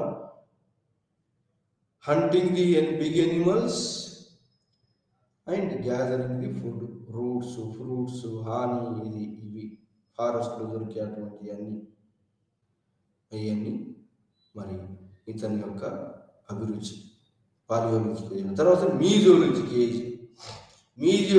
ఏజ్ అంటే చిన్న చిన్న రాత్రులు. మళ్ళీ ఇది కూడా 10,000 నుంచి స్టార్ట్ అయింది. 10,000, 8,000 మధ్యలో స్టార్ట్ అయింది. ఇది మీజోలిథిక్ మిడిల్ స్టోన్ ఏజ్. మరి మిడిల్ స్టోన్ ఏజ్ కూడా మనకు అంతటా దాదాపుగా జమ్మూ కాశ్మీర్ వ్యాలీలో మనకు మరి బెలాన్ వ్యాలీలో, తర్వాత బింబేకా వ్యాలీలో, మరి నాగార్జున కొండలు సౌత్ ఇండియాలో, గుజరాత్లో, మరి మధ్య ఉత్తరప్రదేశ్లో, మరి తమిళనాడులో, ఆంధ్రాలో రివర్ వ్యాలీస్ ఎక్కడెక్కడ ఉన్నాయో అక్కడ ఆ యొక్క నీళ్ళు ఎక్కడైతే దొరుకుతాయో అక్కడ ఈ చిన్న చిన్న స్టోన్స్, షార్ప్డ్ స్టోన్స్ యూజ్ చేసినాడు. షార్ప్డ్ స్టోన్స్ పగలగొట్టి షార్ప్గా ఉన్న స్టోన్స్ను దాన్ని ఏమంటారంటే చోపర్స్, కటింగ్ చేసి చోపర్స్. ఇది ఇక్కడ కూడా మనిషి ఏంటిది, food gatherer, hunter and gatherer stage. ఇంకేమి కొత్తది ఏం లేదు. కాకపోతే ఏంటంటే domestication of the dog, fishing economy, firing invented నొప్పుగా అనుకున్నాడు మధ్యరాత్రి యుగంలో. మరి ఇది ఎక్కువ కాలం లేదు. ఆ తర్వాత మధ్యరాత్రి యుగం మరి ఆనవాళ్ళు కూడా మన దగ్గర లభించినాయి. మన ఈ యొక్క సౌత్ ఇండియాలో కూడా మనకు మధ్యరాత్రి యుగం యొక్క ఆనవాళ్ళు లభించినాయి. సో ఈ విధంగా ఫుడ్ మరి స్టిల్ ఎట్లాంటి ఫుడ్ హంటింగ్ ఇక్కడ కొంచెం డిఫరెన్స్ ఏమొచ్చిందంటే ఈ ఇంప్లిమెంట్స్ యూజ్ చేసేటువంటి ఇంప్లిమెంట్స్ పాలియోలిథిక్ ఇంప్లిమెంట్స్కు మీజోలిథిక్ ఇంప్లిమెంట్స్కు వచ్చే తేడా ఉంది. మీజోలిథిక్ ఇంప్లిమెంట్స్ చిన్న చిన్నవి, పెద్ద పెద్ద ఇంప్లిమెంట్స్ కావు, పెద్ద పెద్ద రాళ్ళు కావు, చిన్న చిన్నవి. మరి బాగా స్ప్లిట్ చేసి పాలిష్డ్గా ఉన్నటువంటి యొక్క రాళ్ళు స్ప్లిట్ చేసి పగలగొట్టి మంచి షార్ప్డ్ గ్రైండింగ్ లాంటి రాళ్ళు, చిన్న చిన్న రాళ్ళు యూజ్ చేసినాడు for hunting purpose and gathering purpose. అది మీజోలిథిక్లో ఇంకా ఏంటంటే మీజోలిథిక్లో ఎనిమల్స్ ఏంటంటే మన పాలియోలిథిక్లో పెద్ద పెద్ద ఎనిమల్స్ను హంట్ చేసి తినటం మొదలుపెట్టాడు. కానీ మీజోలిథిక్ ఏజ్ వచ్చే వరకు చిన్న చిన్న ఎనిమల్స్ను తినటం, చిన్న వాటిని, మిడిల్ సైజ్ ఎనిమల్స్ను తినటం, చిన్న వాటిని తినటం, ఫిష్ని తినటం, కోడిని తినటం, షీప్ని తినటం, గోటుని తినటం. అది మరి ఈ పాలియోలిథిక్లో చిన్న మధ్య ఎనిమల్స్ను, పెద్ద ఎనిమల్స్ను తిన్నాడు. కానీ మీజోలిథిక్లో పెద్ద ఎనిమల్స్ను తక్కువగా తిన్నాడు, మిడిల్ సైజ్ ఎనిమల్స్ను, చిన్న ఎనిమల్స్ను ఎక్కువగా తన యొక్క ఆహారానికి యూజ్ చేసుకున్నాడు. అది మీజోలిథిక్ ఏజ్ అంటాం. అది దానికి దీనికి కొంచెం తేడా. ఏది ఫుడ్, అది కూడా హంటర్స్ అండ్ గ్యాదరర్స్, ఇది కూడా హంటర్స్ అండ్ గ్యాదరర్స్. కానీ దీంట్లో hunting stones different and hunting animals different. Animals big animals కాకుండా మిడిల్ సైజులు, స్మాల్ ఎనిమల్స్ను హంట్ చేసి తినటం మొదలుపెట్టాడు. ఏది మీజోలిథిక్ ఏజ్లో. ఆ తర్వాత వచ్చినటువంటిది నియోలిథిక్ ఏజ్. నియోలిథిక్ ఏజ్ అన్నిటిని కూడా ఏజెస్ని కూడా మనం ఎలా డిసైడ్ చేస్తామంటే ఆర్కియలాజికల్గా తవ్వకాల వల్ల, మరి సర్ఫేస్ ఆఫ్ ది ల్యాండ్లో ఉన్నటువంటి మెటీరియల్ వల్ల, ఆ యొక్క మెటీరియల్ ఏజ్ని బట్టి, తవ్వకాలలో లభించిన వస్తువుల ఏజ్ని బట్టి, కార్బన్ డేటింగ్ మెథడ్ని బట్టి ఈ యొక్క మెటీరియల్ ఆ కాలం నాటిదని కార్బన్ డేటింగ్ మెథడ్ ద్వారా నిర్ణయిస్తారు. సో ఆ విధంగా కార్బన్ డేటింగ్ మెథడ్, లభించిన టూల్స్, లభించిన ఆహారం, హంటింగ్, బోన్స్, మరి ఫుడ్ గ్యాదరింగ్, ఫుడ్ ఏది తిన్నాడో అవి, మరి ఆ యొక్క ఈ యొక్క పాలియోలిథిక్లో, మీజోలిథిక్లో రెండు చోట్ల కూడా ఏంటంటే మనుషులు సమూహంగా నివసించారు. అంటే బ్యాండ్ ఆఫ్ గ్రూప్స్గా ఎందుకు నివసించారంటే, బ్యాండ్ ఆఫ్ గ్రూప్స్గా మనిషి చాలా వీక్ పర్సన్ కాబట్టి పెద్ద ఎనిమల్స్ను కానీ, ఎనిమల్స్ యొక్క భయం నుంచి మనుషులు తమను కాపాడుకోవడానికి ఒక సమూహాలుగా నివసించారు. ఇంకా సమూహాలుగా నివసించడమే కాకుండా గుహలలో నివసించి ఆ రాళ్ళ మీద వాళ్ళు ఏంటిలో బయట ఏమేమి ఎనిమల్స్ అంటు చేస్తున్నారో అది ఎక్కడ మనకు బింబేక వ్యాలీలో ఎనిమల్స్ను అంటు చేస్తున్నట్టు మనం ఏది ఆయుధాలు తీసుకొని ఎనిమల్స్ను మరి ఎనిమల్పై దాడి చేయటము, ఆ రాతి గుహల మీద బింబేక వ్యాలీలో ఉన్న గుహల మీద రాతితోటి చెక్కడం జరిగింది. దాన్ని బట్టి ఏంటంటే వాళ్ళ ఫుడ్ హ్యాబిట్స్, వాళ్ళు హౌ హంటింగ్ ది ఎనిమల్స్ గురించి మనకు లభిస్తుంది ఆధారాలు. ఏది వాళ్ళు గీసినటువంటి రాళ్ళ మీద చెక్కినటువంటి శిల్పాలు, ఆ రాళ్ళ మీద చెక్కినటువంటి గీతలు చెక్కినటువంటి యొక్క animals hunting scenes of human బీయింగ్స్ను మానవులు ఎట్లా హంట్ చేస్తున్నారు, ఏ ఆయుధాలతో హంట్ చేస్తున్నారని ఈ యొక్క బింబేక వ్యాలీలో మనకు క్లియర్గా కనిపిస్తుంది. ఆ యొక్క చిహ్నాలు, గుర్తులు, ఆ యొక్క రాతి మీద చెక్కినటువంటి యొక్క రాతి బొమ్మలతోటి మనకు వాళ్ళ యొక్క జీవన విధానము తెలుస్తుంది. ఏది ఈ యొక్క మీజోలిథిక్ ఏజ్, నియోలిథిక్ ఏజ్లో ఏమేమి మరి ఎట్లా ప్రజలు నివసించారని యొక్క రాతి గుహల మీద లేదా రాయి మీద చెక్కినటువంటి యొక్క ఎంగ్రేవింగ్స్ మీద అంటే తొలవటంతో బొమ్మలు ఏమేమి ఎనిమల్స్ ఎలా హంట్ చేస్తున్నారు అనేది వాళ్ళు నివసించినట్టు గుహల మీద చెక్కబడ్డాయి. సో ఆ విధంగా మనకు వాళ్ళ యొక్క జీవన విధానం, hunting and food gathering, A food available ఉంది ఆ కాలంలో అది అంత ఎట్లా గ్యాదర్ చేశారు, ఇవన్నీ సీన్స్ కూడా అంతటా బయటపడి భారతదేశంలో కాశ్మీర్ వ్యాలీ నుంచి మరి సౌత్ ఇండియా వరకు, ఈ western India, eastern India, middle India అంతటా కూడా ఈ యొక్క మీజోలిథిక్ ఏజ్ కూడా కనిపించింది. అంటే స్టోన్స్ మాత్రమే, మధ్యరాతి యుగం స్టోన్స్ యూజ్ చేశారు. మరి వాళ్ళ యొక్క ఏది కార్వింగ్స్, రాయి మీద గీసినటువంటి గీతలు కార్వింగ్స్ అంటారు. ఆ గీతల ద్వారా వాళ్ళు ఎనిమల్స్ అంటు చేస్తున్నట్టు, మరి ఆ ఎనిమల్స్ని ఎలా అంటు చేస్తున్నారనేది కూడా దాన్ని కార్వింగ్స్ ద్వారా మనకు లభిస్తున్నాయి. అది మీజోలిథిక్ ఏజ్. ఆ తర్వాత neolithic age. Neolithic archaeological evidences ద్వారా నియోలిథిక్ ఏజ్లో అంటే కొత్త రాతి యుగంలో మానవుడు సెటిల్ అయి మరి ఫుడ్ ప్రొడక్షన్ స్టార్ట్ అయింది. ఫుడ్ ప్రొడక్షన్ ఎప్పుడైతే స్టార్ట్ అయిందో వాడు సెటిల్మెంట్స్ ఏర్పాటు చేసుకున్నాడు. విలేజ్ సెటిల్మెంట్స్ వచ్చినాయి మొట్టమొదటి.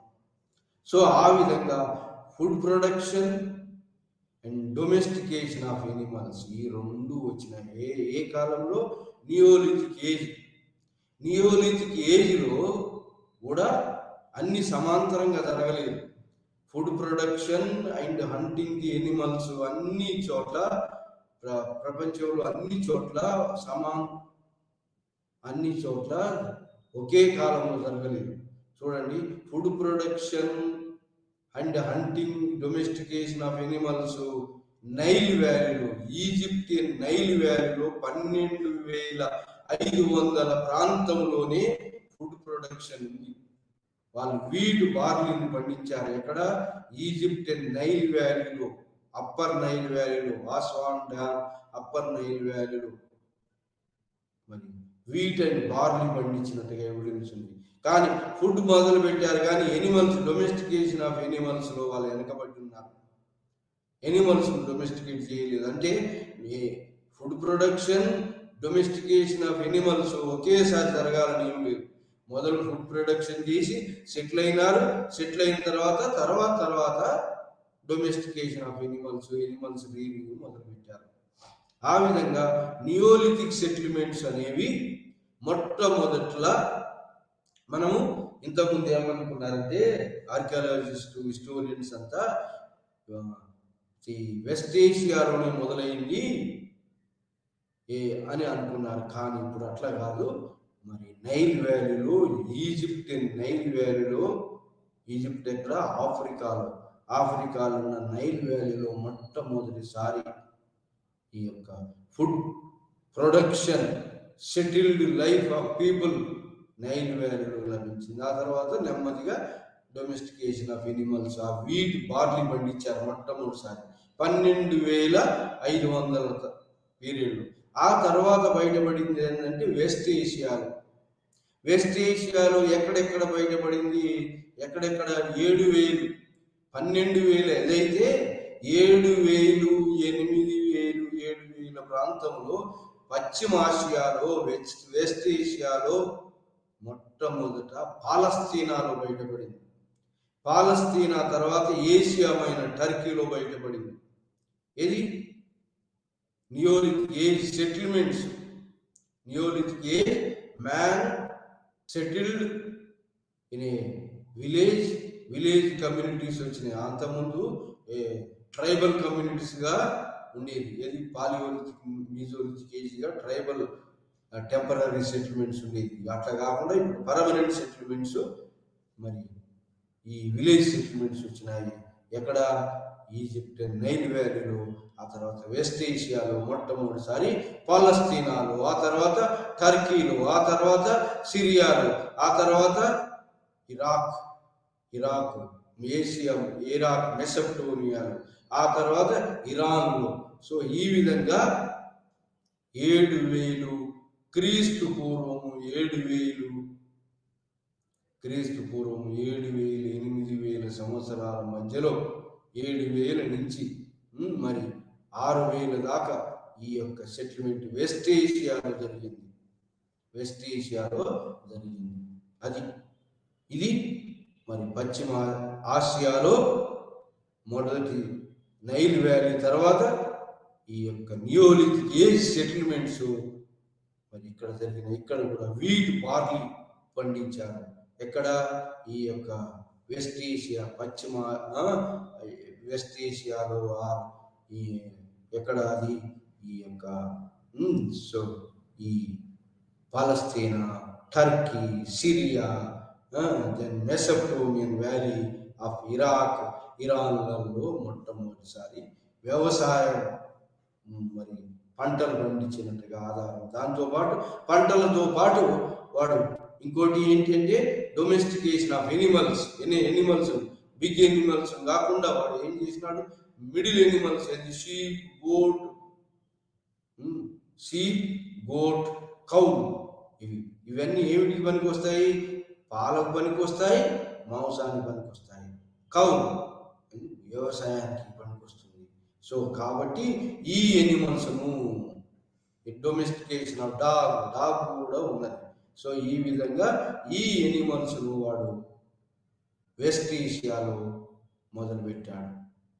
సో ఆ విధంగా వెస్ట్ ఏషియాలో నియోలిథిక్ సెటిల్మెంట్స్, నైల్ వ్యాలీ తర్వాత నెక్స్ట్ వెస్ట్ ఏషియాలో నియోలిథిక్ సెటిల్మెంట్స్, మరి ఫుడ్ ప్రొడ్యూసింగ్ సీరియల్స్ ప్రొడ్యూస్ చేసినాడు, వీట్ బార్లీ ప్రొడ్యూస్ చేసినాడు, మరి డొమెస్టికేషన్ ఆఫ్ ఎనిమల్స్ కూడా అగ్రికల్చర్తో పాటు ఎనిమల్స్ కూడా పోషించడం మొదలుపెట్టాడు. దాన్ని పాస్టోరల్ ఎకానమీ అంటారు. అది మరి ఎక్కడ? వెస్ట్ ఏషియాలో. ఆ తర్వాత 5,500, 4,500 వచ్చే వరకు నార్త్ వెస్టర్న్ పార్ట్ ఆఫ్ ఇండియాలో ఉన్న ఆఫ్ఘనిస్తాన్, బెలూచిస్తాన్ ఏరియాలో ఉన్నటువంటి కులీ మహమ్మద్ ఆర్ మెహర్గర్ సైట్లో మనకు విలేజ్ సెటిల్మెంట్ కనిపిస్తాయి. అంటే కొత్త రాతి యుగంలో, నియోలిథిక్ ఏజ్లో మన ఇండియాలో, నార్త్ వెస్టర్న్ పార్ట్ ఆఫ్ ఇండియాలో మొట్టమొదటిసారిగా బెలూచిస్తాన్లో, ఆఫ్ఘనిస్తాన్లో కులీ మహమ్మద్ అనే చోట, లేదా మెహర్గర్ అనే చోట విలేజ్ సెటిల్మెంట్ కనిపిస్తాయి. ఈ విలేజ్ సెటిల్మెంట్లో ముఖ్యమైనది ఏంటి అంటే వీళ్ళు food producers, settled life. Food ప్రొడ్యూస్లో వీట్ బార్లీ కాకుండా కాటన్ కూడా పండించారు. దీని కాలం ఏంటంటే 5,500 నుంచి 4,500 మధ్యలో దీని కాలం వెస్ట్ ఏషియాలో తర్వాత వచ్చినటువంటి యొక్క ఈ north western part of Kulli మహమ్మద్ అమెరికాలో తర్వాత వచ్చిన పీరియడ్ ఇది. మరి ఆఫ్ఘనిస్తాన్, సో ఈ బెలూచిస్తాన్లో మరి ఇక్కడ ఏంటి అంటే ఆఫ్ఘనిస్తాన్ బెలూచిస్తాన్లో మరి మెహర్గఢ్ అనే చోట కాటన్ కూడా పండించారు కాబట్టి ఇండస్ వ్యాలీ పీపుల్కు కాటన్ తెలుసు, కాటన్ పండించారు ఇండస్ వ్యాలీ పీపుల్. అది ఇండస్ వ్యాలీ సివిలైజేషన్ ఏంటంటే 3,000 నుంచి 1,500 దాకా ఇండస్ వ్యాలీ సివిలైజేషన్. మరి ఇండస్ వ్యాలీ సివిలైజేషన్ అంటే ఏంది? ఎక్కడి నుంచి పశ్చిమమున ఎక్కడ ఆఫ్రికా నుంచి నైల్ వ్యాలీ నుంచి మరి ఈ పాలస్తీనా నుంచి టర్కీ నుంచి సిరియా నుంచి సో ఈ యొక్క కులీ మహమ్మద్ మెహర్గఢ్ నుంచి నెమ్మదిగా ఆఫ్ఘనిస్తాన్ బెలూచిస్తాన్ నుంచి ఇండియాలకు ఈ food producing and domestication of animals యొక్క వ్యవస్థ మనకు కనిపిస్తుంది. అంటే ఇలా వెస్ట్ నుంచి ఈస్ట్కు ఈ యొక్క కల్చర్ అనేది స్ప్రెడ్ అవుతూ వస్తుంది. ఏది? Food producing culture, domestication of animals అంటే జంతువులను మంచిగా చేయటం, పెంచటం. ఇది ఇలా మరి ఆఫ్రికా నుంచి వెస్ట్ ఏషియా నుంచి ఇండియాలోకి ప్రవేశించిందని తెలుసుకుంటున్నాం మనం. సో ఈ విధంగా మన యొక్క ఈ యొక్క నియోలిథిక్ కల్చర్ స్ప్రెడ్ అవుతూ వచ్చి ఎక్కడ అంటే ఆ తర్వాత 2,500 ప్రాంతంలో ఈ యొక్క north western part of India నుంచి అది 2,000 ప్రాంతంలో కాశ్మీర్ వ్యాలీలోకి వచ్చింది. జమ్మూ కాశ్మీర్ వ్యాలీలో ఈ యొక్క food production so and also domestication of animals, జంతువులు మంచిగా చేయటం, ఈ రెండు కూడా ఆహారానికి పనికి వస్తున్నాయి. ఫుడ్ ప్రొడక్షన్ ఆహారానికి పనికి వచ్చి విలేజ్ సెటిల్మెంట్ వచ్చినాయి. ఎక్కడ? కాశ్మీర్ వ్యాలీలో. అది 2,500 ప్రాంతంలో వచ్చింది ఇక్కడ. అది కాశ్మీర్ వ్యాలీ. ఆ తర్వాత వచ్చింది ఎక్కడ అంటే కాశ్మీర్ వ్యాలీ తర్వాత వచ్చినటువంటిది ఎక్కడ అంటే ఈ spreading of neolithic village settlements. అక్కడి నుంచి నెమ్మదిగా mid Ganga Bihar area, western Uttar Pradesh ఏరియాలోకి ఎంటర్ అయింది. అట్లే కాకుండా బింబేక్తా వ్యాలీ ఎక్కడ? మధ్యప్రదేశ్లో ఉత్తరప్రదేశ్లో ఈ యొక్క కల్చర్ స్ప్రెడ్ అయింది. ఏది? Neolithic culture so Uttar Pradesh, western Uttar Pradesh, ఆ తర్వాత రాజస్థాన్ ఏరియాలో మరి స్ప్రెడ్ అయింది. రాజస్థాన్ ఏరియాలో మన ఇండియాకి ఇలా స్ప్రెడ్ అవుతూ వచ్చి ఈ యొక్క మిడిల్ గంగటిక్ వ్యాలీ, ఆ తర్వాత బింబేక్తా మధ్యప్రదేశ్ వ్యాలీ, ఆ తర్వాత గుజరాత్ వ్యాలీ, ఆ తర్వాత వింధ్యా రీజన్స్ కూడా ఈ యొక్క నియోలిథిక్ ఏజ్ సెటిల్మెంట్స్ స్ప్రెడ్ అవుతూ వచ్చినాయి. విలేజ్ సెటిల్మెంట్స్ అనిపించినాయి. అగ్రికల్చర్ సీరియల్స్ పండించినారు. అగ్రికల్చర్లో ఏంటంటే వీట్, బార్లీ, కాటన్ పండించారు. అట్లనే మిడ్ గ్యాంజెటిక్ వ్యాలీలో రైస్ కూడా పండించడం మొదలుపెట్టారు. మిడ్ గ్యాంజెటిక్ వ్యాలీలో రైస్ పండించడం కూడా మొదలుపెట్టారు. రైస్ కూడా. సో ఈ విధంగా మరి నియోలిథిక్ సెటిల్మెంట్స్, మరి food subsistence of the people, agriculture and rearing of animals మరి మొదలుపెట్టారు మిడ్ గ్యాంజెటిక్ వ్యాలీలో. ఆ తర్వాత ఈస్టర్న్ ఇండియా అంటే అస్సాం, గారో హిల్స్, మణిపూర్ ఏరియాలో కూడా క్రీస్తు పూర్వం 2,000 సంవత్సరంలో ఇక్కడ కూడా విలేజ్ సెటిల్మెంట్, నియోలిథిక్ సెటిల్మెంట్ మరి ఇంకా ఏంటి అంటే ఎప్పుడైతే విలేజ్ సెటిల్మెంట్స్ మొదలైనాయో ఎక్కడ నైల్ వ్యాలీలో కానీ వెస్ట్ ఏషియాలో కానీ ఆ తర్వాత మెహర్గర్లో కానీ పాటరీ కూడా వచ్చాయి. కుండలు అంటే సీరియల్స్ పండిస్తున్నారు, సెటిల్డ్ ఎకానమీ వచ్చేసింది కాబట్టి కుండలు తయారు చేయడం మొదలుపెట్టారు. కుండలు డిఫరెంట్ రకాల కుండలు, ఎర్రమట్టితోటి నల్ల మట్టితోటి కుండలు తయారు చేయటం, హ్యాండ్ మేడ్ కుండలు, వీల్ మేడ్ కుండలు ఇండస్ వ్యాలీలో. సో ఆ విధంగా డిఫరెంట్ ఒకే colour pottery, painted grey ware pottery, ఇట్లాంటి డిఫరెంట్ కలర్ పాటరీ, మరి పాటరీ వెసల్స్, ఇది కుకింగ్ అన్నం వండుకోవడానికి వెసల్స్ అంటే పాటరీ వెసల్స్. ఈ విధంగా లోహాలు కాకుండా మట్టి పాత్రలు, మట్టి కుండలు, సో మరి ఫుడ్ను ప్రిజర్వ్ చేసుకోవడానికి ఆహారం వండుకోవడానికి మట్టి పాత్రలు కూడా వచ్చినాయి. సో స్టోన్ పాలిష్డ్, ఎట్లాంటి stones? Sharped stones, grinding stones, sharped stones, broken sharp చేసినారు. అట్లాంటి స్టోన్స్ యూజ్ చేస్తూ వాటి సహాయం ద్వారా వ్యవసాయాన్ని చేస్తూ, అగ్రికల్చర్ చేస్తూ ఎనిమల్స్ కూడా యూజ్ చేసుకున్నారు అగ్రికల్చర్లో. ఆ విధంగా డొమెస్టికేషన్ ఆఫ్ ఎనిమల్స్. మరి ఎనిమల్స్గా కాకుండా వీట్ బార్లీ కాకుండా మరి ఉత్తరప్రదేశ్లో, ఈస్టర్న్ ఉత్తరప్రదేశ్లో రైస్ కూడా, బీహార్ ఏరియాలో, బెంగాల్ ఏరియాలో రైస్ కూడా పండించడం మొదలుపెట్టారు. ఆ విధంగా domestication of animals, small animals లేదా కౌ, పిగ్, గోట్, షీప్ ఇట్లాంటి ఎనిమల్స్ను మరి డొమెస్టికేట్ చేయటం, పోషించడం జరిగింది. సో ఇది మధ్య గంగా వ్యాలీలో. ఆ తర్వాత అస్సాం ఏరియాలో, గారో హిల్స్ ఏరియాలో 2000 ప్రాంతంలో మళ్ళీ విలేజ్ సెటిల్మెంట్స్ కూడా కనిపించినాయి. ఇక్కడ కూడా పాటరీ వ్యవస్థ, పాటరీ. సో నియోలిథిక్ ఏజ్ ఎప్పుడైతే వచ్చిందో, పంటలు ఎప్పుడైతే వీట్ బార్లీ పండించారో ఆ పంటను ప్రిజర్వ్ చేయడానికి డిఫరెంట్ వెరైటీస్ ఆఫ్ కుండలు కూడా వచ్చినాయి. కుండలలో ఆహారం ఉడకబెట్టుకోవడం, మరి పాలు పిండుకోవడం, పాలను రకరకాలుగా మరి పెరుగుగా లేదా వెన్నగా తీయటం కోసం ఎనిమల్స్ పెంచారు, ఎనిమల్ యొక్క పాలు తీయటానికి. సో ఈ విధంగా కుండలు తయారీ వచ్చింది. ఆ విధంగా స్టోన్స్, కుండలు తయారీ ఈ నియోలిథిక్ ఏజ్లో వాడినటువంటి దాంతో సెటిల్డ్ లైఫ్ వచ్చి విలేజ్ సెటిల్మెంట్స్ వచ్చినాయి. ఇది మరి కొత్త రాక్ యుగంలో ఈ విధంగా విలేజ్ సెటిల్మెంట్స్ స్ప్రెడ్ అవుతూ వచ్చినాయి. విలేజ్ సెటిల్మెంట్స్ ఎక్కడ ఫస్ట్ బయటపడింది?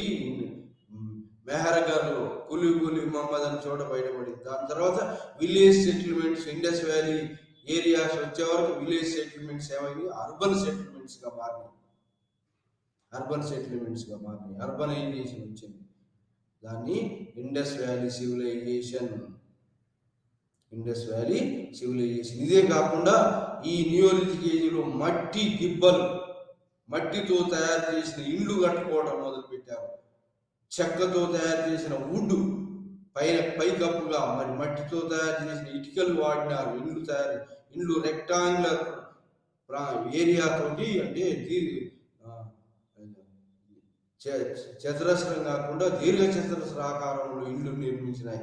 తర్వాత కోట లాంటిది ఒక పెద్ద దిబ్బెలు కూడా బయటపడ్డాయి. అంటే 4-5 ఇండ్లు కూడా, అంటే మట్టి దిబ్బలతోటి కొంత పెద్ద ప్రొటెక్షన్ కోసం కట్టుకున్నటువంటి కోటలు లాంటి మట్టి దిబ్బలు కూడా బయటపడ్డాయి.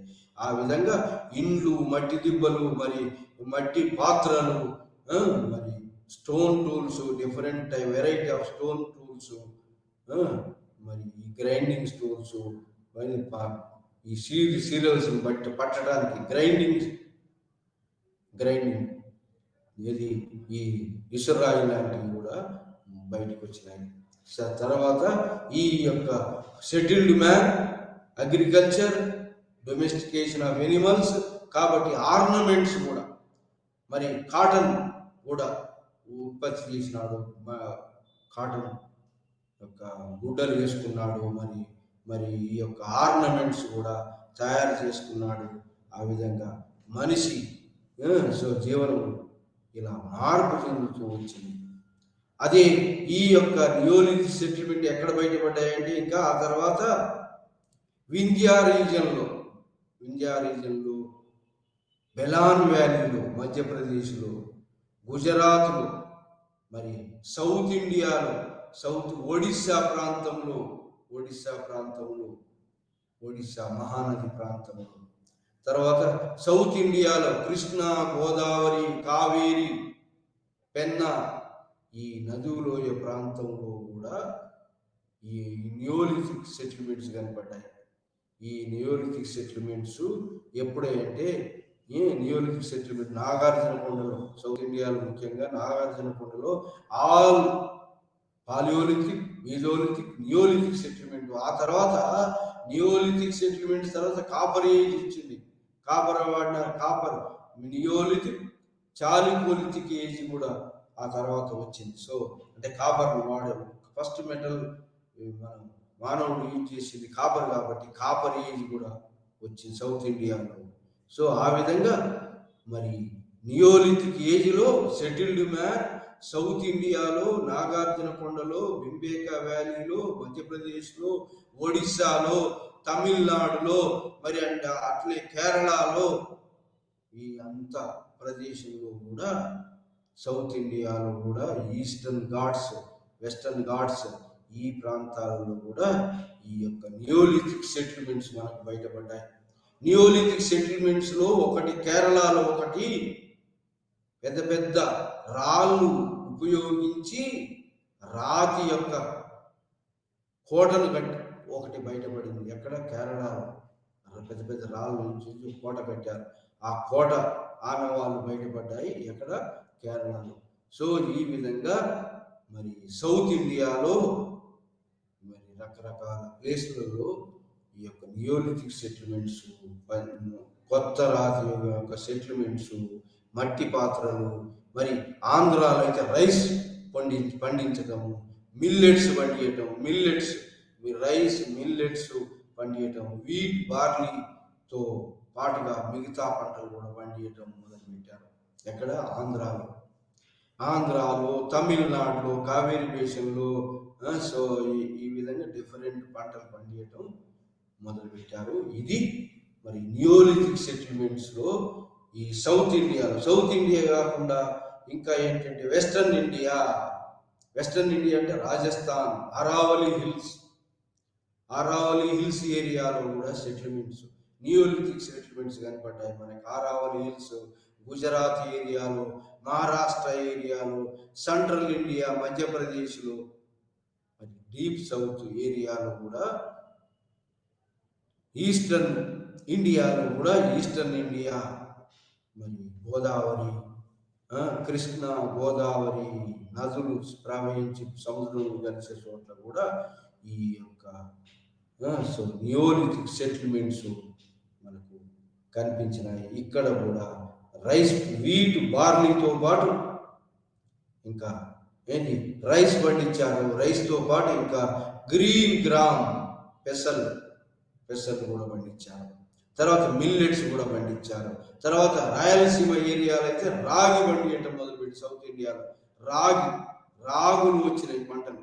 సో ఈ విధంగా రాగులు అనేవి ఎక్కడి నుంచి వచ్చినాయి అంటే ఆఫ్రికా నుంచి వచ్చినాయి రాగులు పండటం. సో ఆఫ్రికా నుంచి ఇండియాలో కూడా వచ్చినాయి. ఈ విధంగా మరి కాశ్మీర్ వ్యాలీలో యాపిల్స్ పండటం, మరి సింధు నది లోయలో ప్రాంతంలో మరి ఈ యొక్క డిఫరెంట్ యొక్క పంటలు పండియటం, పంటలకు నిల్వ చేసుకోవడం కానీ కుండలు రావటం, కుండలు చేయితోటి చేసిన కుండలు. ఆ తర్వాత అర్బన్ కల్చర్ రావటం, అర్బన్ కల్చర్లో మట్టి ఈ యొక్క వీల్ మేడ్ పాటరీ వచ్చింది. ఆ విధంగా పాటరీ మరి బిఫోర్ మెటల్స్ యూజ్ చేసుకున్న దానికన్నా ముందు ఈ యొక్క నియోలిథిక్ ఏజ్లో ఇలాంటి developments, village structures, mud structures, మరి వుడ్ సాయంతో రెక్టాంగులర్ ఆ ఆకారంలో ఈ హౌజులు ఇల్లు కట్టుకోవటం, అదేవిధంగా పెద్ద పెద్ద కోటలు, మడ్ కోటలు కట్టుకోవటం కేరళలో, రాయి కోటలు కట్టుకోవటం, మరి ఇది ఈ యొక్క విలేజ్ సెటిల్మెంట్స్ లభించిన వివిధ రకాల ఆహార పదార్థాల అలవాట్లు కూడా రావటం జరిగింది. ఆ విధంగా ఫిషింగ్ ఎకానమీ, ఎక్కడైతే సముద్రాల దగ్గర ఉంటారో, నదుల దగ్గర ఉంటారో వాళ్ళకు చేపలు తినటం ఎక్కువ అలవాటు అయిపోయింది. సో ఆ విధంగా దాదాపుగా వీళ్ళు రాను రాను ఏం చేసినారు, ఈ యొక్క ఎనిమల్ వెల్త్, జంతువులను తినేదానికన్నా ఈ యొక్క ఫుడ్ ప్రొడక్షన్ చేసుకొని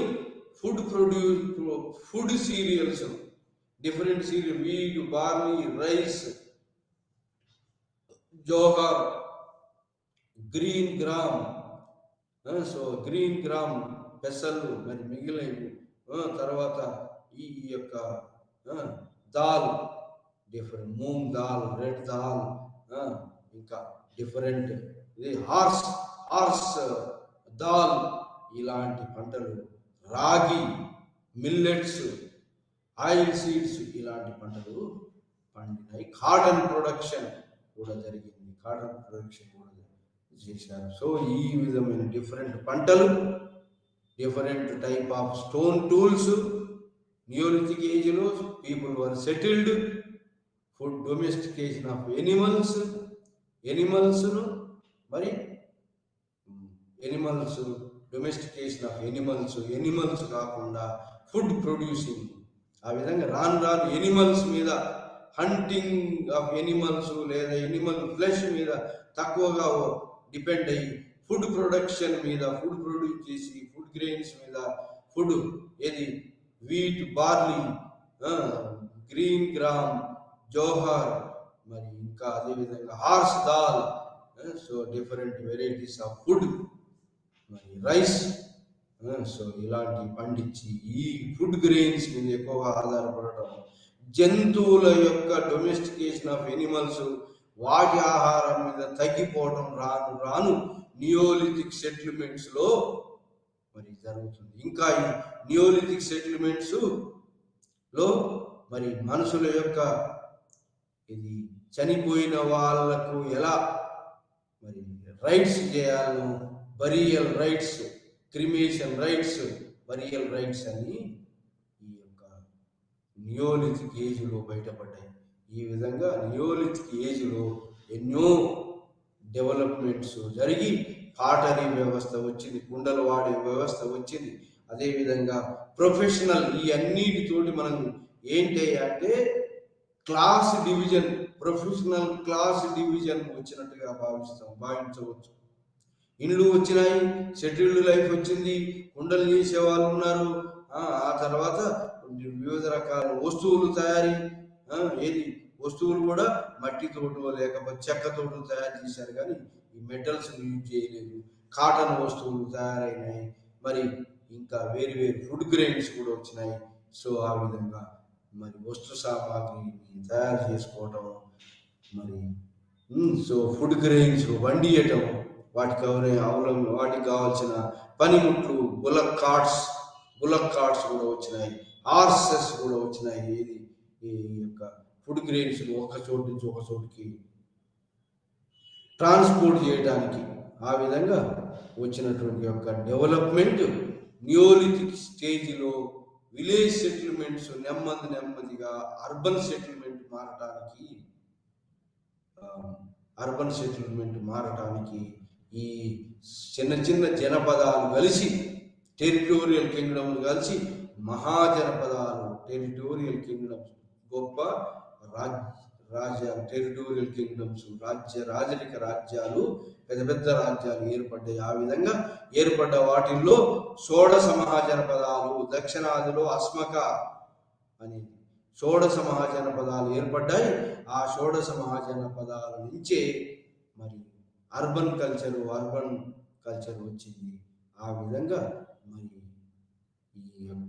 ఈ యొక్క పాఠంలో మనం విలేజ్ సెటిల్మెంట్స్ ఉన్నటువంటి నియోలిథిక్ స్టేజ్లో different type of production, different type of ఏజ్లో డిఫరెంట్ ప్రొడక్షన్, మరి different people so contributed for the development of the neolithic culture అనేది మనం ఈ రోజు పాఠంలో క్లుప్తంగా మరి ఈ సెంట్రల్ ఇండియాలో, రాజస్థాన్ ఏరియాలో, మరి సౌత్ ఇండియాలో, కేరళలో ఈ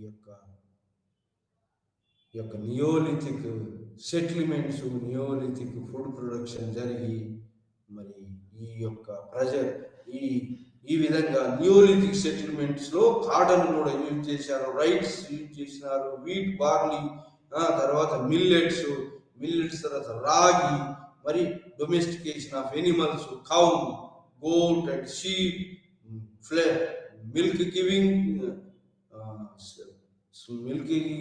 గివింగ్ ఎనిమల్స్ను పోషించడము, తద్వారా మిల్క్ను గ్యాదర్ చేసుకోవటము, లేదా తద్వారా వాటి ద్వారా మటన్ కూడా ఆహార పదార్థాన్ని యూజ్ చేసుకోవటం, ఆ విధంగా మరి అలవాట్లలో మరి ఈ విధమైనటువంటి కల్చర్ నెమ్మది village settlements with growth of the village settlements led to the urbanisation, urban సెంటర్గా మారిపోవడానికి ఈ యొక్క విలేజ్ సెటిల్మెంట్స్ బాగా సో మొట్టమొదటి స్టేజ్లో వచ్చిన, రెండో స్టేజ్లో వచ్చిన విలేజ్ సెటిల్మెంట్స్ బాగా దోహదపడ్డాయని మనము ఈ పాఠంలో మనం చర్చించగలము. అది మొట్టమొదటి ఏమైంది? Palaeolithic age, old stone age. Old stone ఏజ్లో ఓన్లీ స్టోన్ టూల్స్ మాత్రమే ఉన్నాయి. మరి స్టోన్ టూల్స్ని యూజ్ చేసి food gathering, food hunting and gathering చేయగలిగారు. ఆ తర్వాత పెద్ద పెద్ద స్టోన్స్, అప్పుడు షార్ప్ స్టోన్స్ పెద్ద యూజ్ చేసినారు. అది చోపర్స్, హ్యాండ్ యాక్సెస్, పెద్ద స్టోన్స్. ఆ తర్వాత ఈ లాంగర్ పీరియడ్ అయిన తర్వాత palaeolithic, lower palaeolithic, middle palaeolithic, upper palaeolithic, తర్వాత మీజోలిథిక్ ఏజ్ అరౌండ్ 10,000 BC, 8,000 BCలో వచ్చిన మీజోలిథిక్ ఏజ్లో చిన్న stones, sharped broken stones use చేసినారు మీజోలిథిక్ ఏజ్లో. ఇక్కడ ఏంటంటే మీజోలిథిక్ ఏజ్లో జరిగినటువంటిది ఏంటి అంటే, మీజోలిథిక్ ఏజ్లో చిన్న స్టోన్సే కాకుండా చిన్న మిడిల్ సైజులు ఎనిమల్స్ ఆహారం తీసుకున్నారు. ఈ యొక్క మీజోలిథిక్ సైట్స్ ఎక్కడెక్కడ మనకు లభించినాయంటే భింబేకా వ్యాలీ లో మనకు క్లియర్ గా కనిపిస్తుంది. భింబేకా వ్యాలీ, మధ్యప్రదేశ్లో భింబేకా వ్యాలీలో క్లియర్ గా కనిపిస్తాయి. ఇది మీజోలిథిక్ సైట్స్. డిఫరెంట్ ఏరియాలో మీజోలిథిక్ సైట్స్ ఉన్నాయి. నియోలిథిక్ సైట్స్ కూడా సోన్ వ్యాలీలో, డిఫరెంట్ ఏరియాలో, మన ఇండియాలో డిఫరెంట్ ఏరియాలో పాలియోలిథిక్ సైట్స్ ఉన్నాయి. ఆ తర్వాత మీజోలిథిక్ సైట్స్ ఉన్నాయి. నియోలిథిక్ సైట్స్ కూడా ఇండియాలో డిఫరెంట్ ఏరియాలో వచ్చినాయి. నియోలిథిక్ సైట్స్ ఎక్కడ మొట్టమొదటిసారి నియోలిథిక్ సైట్స్ అంటే మొట్టమొదటిసారి ఎక్కడ? ఈజిప్ట్ నైల్ వ్యాలీలో వచ్చింది. ఆ తర్వాత వెస్ట్ ఏషియాలో వచ్చింది. ఆ తర్వాత బెలిసిస్తాన్, ఆఫ్ఘనిస్తాన్, కులి మహమ్మద్ ఆర్ మెహర్గర్లో వచ్చింది. ఆ తర్వాత కాశ్మీర్ వ్యాలీలో వచ్చింది, జమ్మూ కాశ్మీర్ వ్యాలీలో వచ్చింది. ఆ తర్వాత బెలాన్ వ్యాలీలో వచ్చింది. Belan valley of western Uttar Pradesh, Belan వ్యాలీలో ప్రయాగరాజ్ కంట్రీలో వచ్చింది. ఆ తర్వాత భింబేకా హిల్స్ మధ్యప్రదేశ్లో వచ్చింది. ఆ తర్వాత ఈ యొక్క స్టోన్స్ టూల్స్ తో పాటు అగ్రికల్చరల్ ప్రొడక్షన్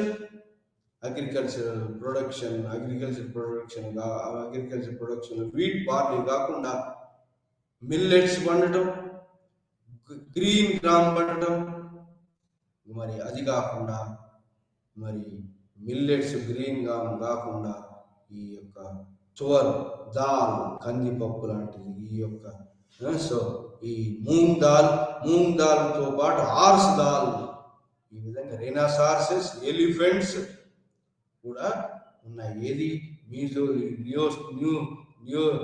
పాలియోలిథిక్ ఏజ్లో,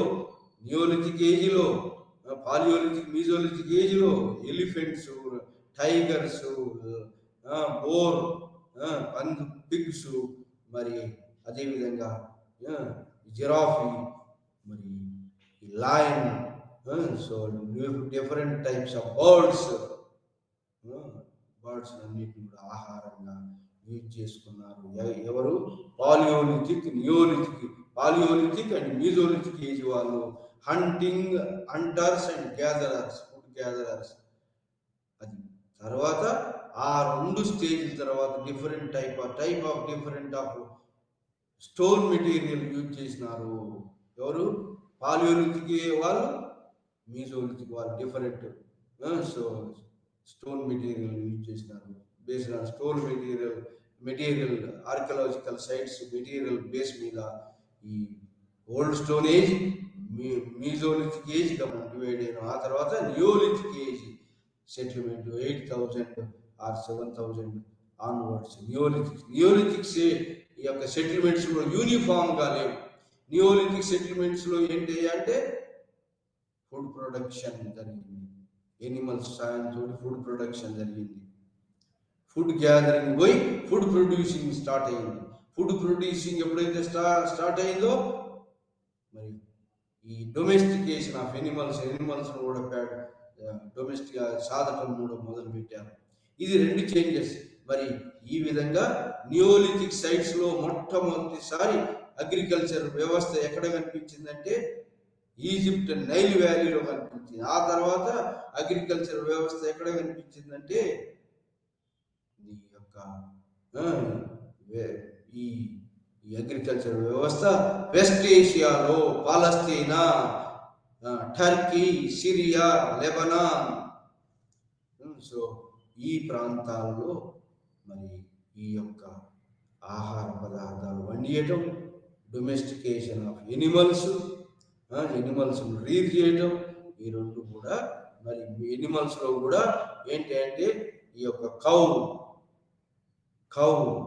షీప్, గోట్, ఈ స్మాలర్ ఎనిమల్స్ ప్యాటర్న్ చేయడం. ఆ విధంగా ఫిషింగ్ ఎకానమీ, మరి ఇలాంటి యొక్క నియోలిథిక్ సెటిల్మెంట్స్, విలేజ్ సెటిల్మెంట్స్ ఎక్కడ కనపడ్డాయంటే మెహర్గర్, బెలుచిస్తాన్, ఆఫ్ఘనిస్తాన్, కులి మహమ్మద్ అనే చోట మొట్టమొదటి విలేజ్ సెటిల్మెంట్ కనపడ్డాయి. అక్కడ వీట్, బార్లీతో పాటు కాటన్ ప్రొడక్షన్ కూడా కనపడింది. అంటే ఇండస్ వ్యాలీలో వచ్చినటువంటి కాటన్ పరిశ్రమ ఇక్కడి నుంచి మరి ట్రాన్స్ఫార్మ్ అయ్యిందని చెప్పవచ్చు. ఆ విధంగా కల్చర్ అనేది Palaeolithic, Mesolithic and neolithic culture అనేది ఇలా ట్రాన్స్ఫార్మ్ అవుతూ వస్తుంది. ఆఫ్రికా నుంచి వెస్ట్ ఏషియా నుంచి మరి ఆఫ్ఘనిస్తాన్ నుంచి మిగతా సో ఈస్టర్న్ ఇండియాలోకి సో దాన్ని చొరబడింది. సో ఆ విధంగా మరి మొట్టమొదటిసారి ఇండియాలో బెలుచిస్తాన్, ఆఫ్ఘనిస్తాన్ ఏరియాలో కాకుండా మరి ఈ యొక్క బెలాన్ వ్యాలీ ఉత్తరప్రదేశ్లో కూడా Belan valley Uttar Pradesh and Bhimbetka hills Madhya Pradesh, so అక్కడ కూడా ఈ యొక్క నియోలిథిక్ కల్చర్ ఎనిమల్స్ ద్వారా పంటలు పండియటం,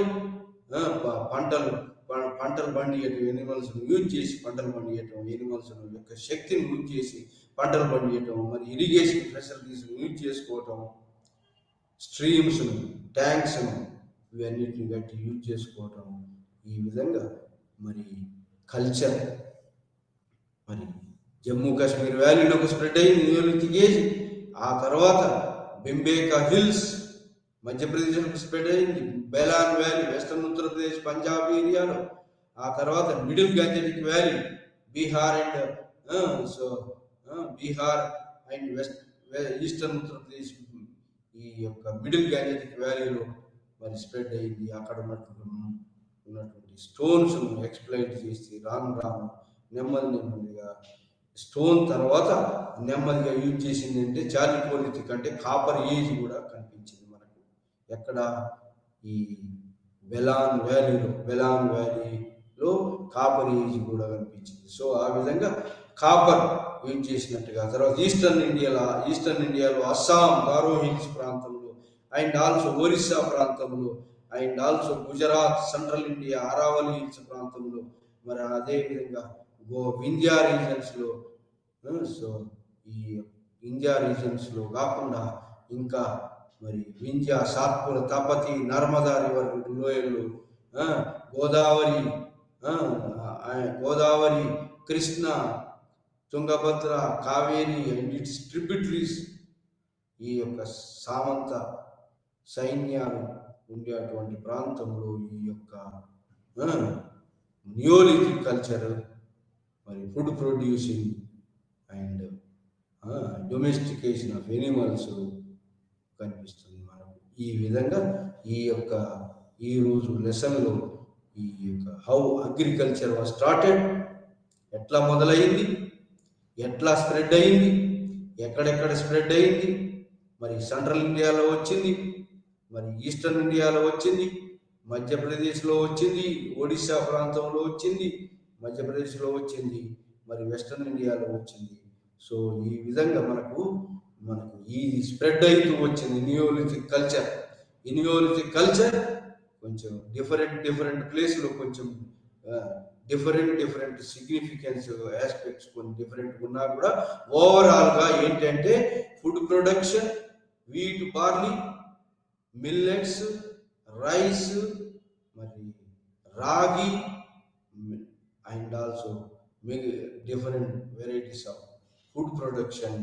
ఆ తర్వాత domestication of animals, agriculture production, domestication of animals.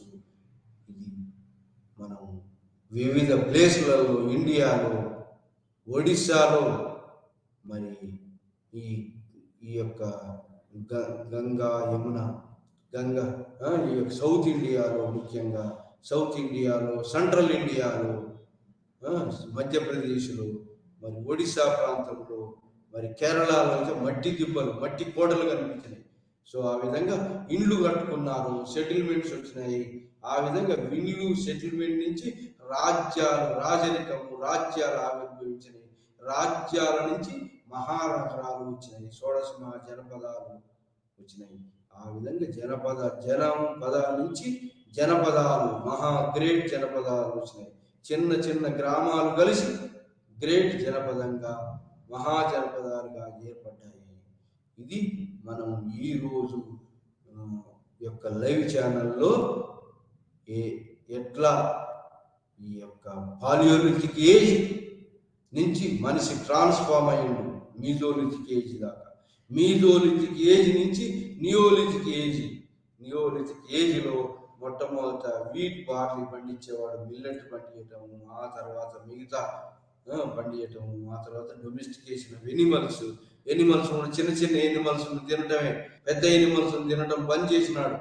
So ఈ విధంగా నియోలిథిక్ ఏజ్లో small animals, middle age animals తినటం, పెద్ద ఎనిమల్స్, ఎలిఫెంట్ను, లయన్, సో క్రూరముఖం, ఇట్లాంటి వాటిని తినటం బంద్ చేసినాడు. ఓన్లీ కౌ, ఈ యొక్క sheep, goat, fishing economy, or birds, ఈ రకరకాల బర్డ్స్, ఈ హేర్స్, పొందేలు,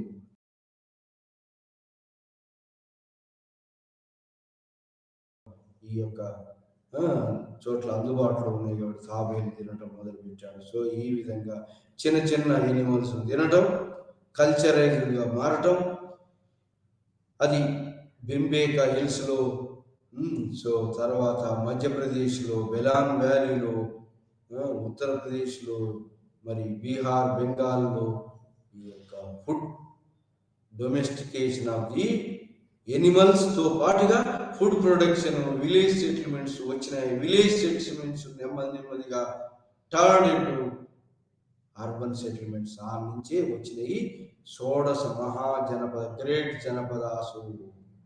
అది మనం మహాజనపదాసు ఎట్లా ఆవిర్భవించినాయి అంటే ఈ విధంగా ట్రాన్స్ఫర్మేషన్ ఆఫ్ సొసైటీ. ఇది ఫుడ్, భోజనాలు, ఇది సీరియల్స్ పండించడంతో, కల్టివేషన్లో సీరియల్స్ పండించడంతో పాటు కాటన్ క్లాత్ వేరింగ్ కల్చర్డ్ మ్యాన్గా తయారయ్యాడు. సో ఆ విధంగా మనం ఈరోజు paleolithic, mesolithic, neolithic agricultural settlements and domestication of animals గురించి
নমস্কাৰ। আজি আমি ইউনিট 12 তাৰ মানে 12 নম্বৰ অধ্যায়ত inland trade under the sultanate and the Mughals. এই অধ্যায়ত আমি দিল্লী চুলতানত আৰু মোগলৰ অধীনত বাণিজ্য সম্প্ৰসাৰণৰ অধ্যয়ন কৰিম। কিন্তু প্ৰথমতে আমি দিল্লী চুলতানতৰ বাণিজ্য সম্প্ৰসাৰণৰ বিষয়ে আলোচনা কৰিম। তাৰ পৰৱৰ্তী আমি মোগল সাম্ৰাজ্যৰ কথা আলোচনা কৰিম। এইটো অধ্যায়ত প্ৰথমতে দিল্লী চুলতানতৰ যুগৰ যিটো চুলতানৰ যুগৰ যিটো গতি, তাতে দেখা গ'ল যে আমাৰ বহুতো মানে বাণিজ্যিক সম্প্ৰসাৰণ বহুতো ঘটিছিল, যাৰ বিভিন্ন কাৰণ আছিলে। তাৰ কাৰণ মানে আৰু এই চুলতানী আমলত ভাৰতত ব্যৱসায় বাণিজ্যত ঠন ধৰি উঠা দেখা গৈছিল। চুলতানত আমলত আমি যদি সাম্ৰাজ্যৰ কথা আলোচনা কৰোঁ, আলাউদ্দিন খালজীৰ সময়ত সাম্ৰাজ্য বিস্তাৰ কৰি আলাউদ্দিন খালজীৰ সময়ত মাৰ্কেট কণ্ট্ৰল ৰেগুলেশ্যন পলিচি, যিটো আমি আগতে আলোচনা কৰিছিলোঁ, তাৰ ফলতে বহু বাণিজ্যিক সম্প্ৰসাৰণ ঘটা দেখা গৈছে আৰু গঢ় লৈ উঠা দেখা গৈছে। চুলতানে আমলৰ বাণিজ্যিক যুগৰ ব্যৱসায়ৰ দুধৰণত ভাগ কৰিব পাৰি। এটা হ'ল ৰজাঘৰীয়া ব্যৱসায়সমূহ আৰু অন্যান্য ব্যক্তিগত বাণিজ্যসমূহ। এই দুয়োবিধ ব্যৱসায় সন্তোষজনক আছিল। ৰজাঘৰীয়া ব্যৱসায়ৰ বাবে কিছুমান কল কাৰখানা আৰু প্ৰতিষ্ঠান প্ৰতিষ্ঠা কৰা হৈছিল। অন্যান্য বণিকসকলৰ ব্যক্তিগত ব্যৱসায় প্ৰতিষ্ঠান আছিলে। তো এই দুটা ভাগত ভাগ কৰা হৈছে আৰু দুটা লেভেলত ভাগ কৰা হৈছে। তাৰপিছত দেখা গ'ল যে 13 আৰু 14 শতিকাত চুলতানী সাম্ৰাজ্যত বহুতো সমৃদ্ধশালী নগৰ আৰু নগৰীয়া বস্তি বা এলেকা গঢ় লৈ উঠিছিল। সেইবোৰ আৰু এই নগৰবোৰকে স্বাভাৱিকতে খাদ্যবস্তুৰ যোগান দিব লাগিছিল। নগৰবোৰত থকা শিল্প উদ্যোগৰ বাবে কেঁচা সামগ্ৰীৰ যোগান দিব লাগিছিল। একে সময়ত ভূমিৰাজৰ নগদ ধনেৰে আদায় লোৱাৰ ব্যৱস্থা আৰম্ভ হৈছিল। আলাউদ্দিনৰ দিনত, যিটো আমি অলপ আগতে কথা পাতিছোঁ, আলাউদ্দিনৰ দিনত এই নগদী লেনদেন ব্যৱসায় ইমান উন্নত হয় যে শাসকীয় শ্ৰেণীয়ে কৃষকৰ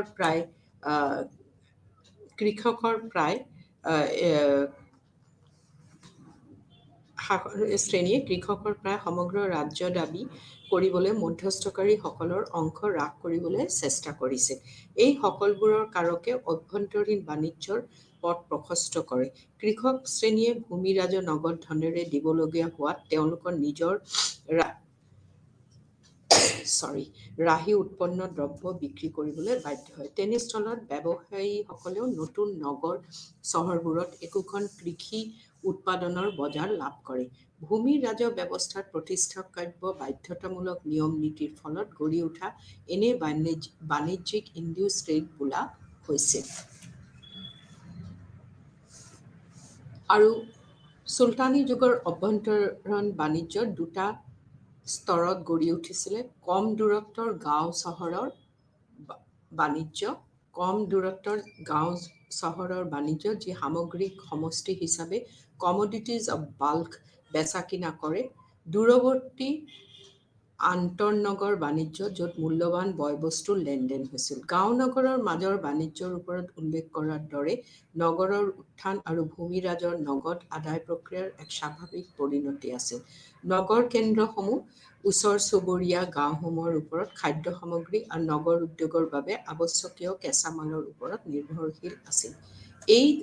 সেইদৰে গাঁৱৰ খেতিয়ক প্ৰজা নগৰসমূহৰ ওপৰত নিৰ্ভৰশীল আছিল, কাৰণ নগৰবাসীক তেওঁলোকৰ উৎপন্ন বিক্ৰী কৰিব পাৰিলেহে ৰাজহৰ বাবে দিবলগীয়া অৰ্থ বা ধন গোটাব পাৰিছিল।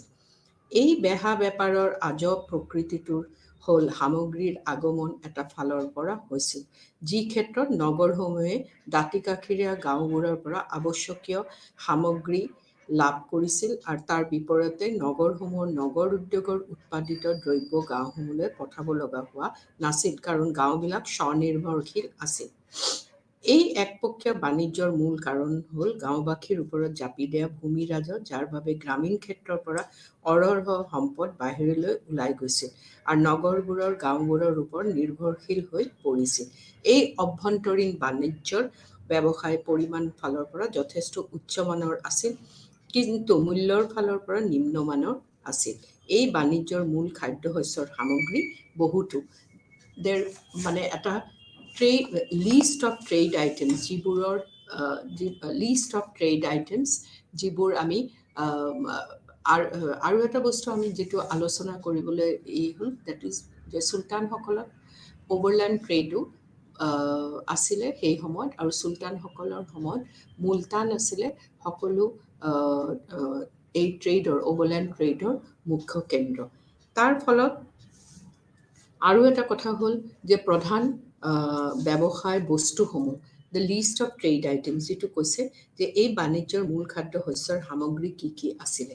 চুলতানী যুগৰ উল্লেখযোগ্য ব্যৱসায়সমূহ আছিল সোণ, ৰূপ, তাম ইত্যাদি নানা ধাতুৰ ব্যৱসায়, পাট কাপোৰৰ ব্যৱসায়, কাপোৰত ফুল তোলা ব্যৱসায়, ঊলৰ ব্যৱসায়, কপাহী বস্ত্ৰ উৎপাদনৰ ব্যৱসায়, চাৰুশিল্পৰ বিভিন্ন ব্যৱসায়, বিভিন্ন ধাতুৰ বস্তু নিৰ্মাণৰ ব্যৱসায়, কাগজৰ ব্যৱসায়, শিল, ইটা, পৌৰ মাটিৰ ব্যৱসায়, ঔষধৰ ব্যৱসায় ইত্যাদি।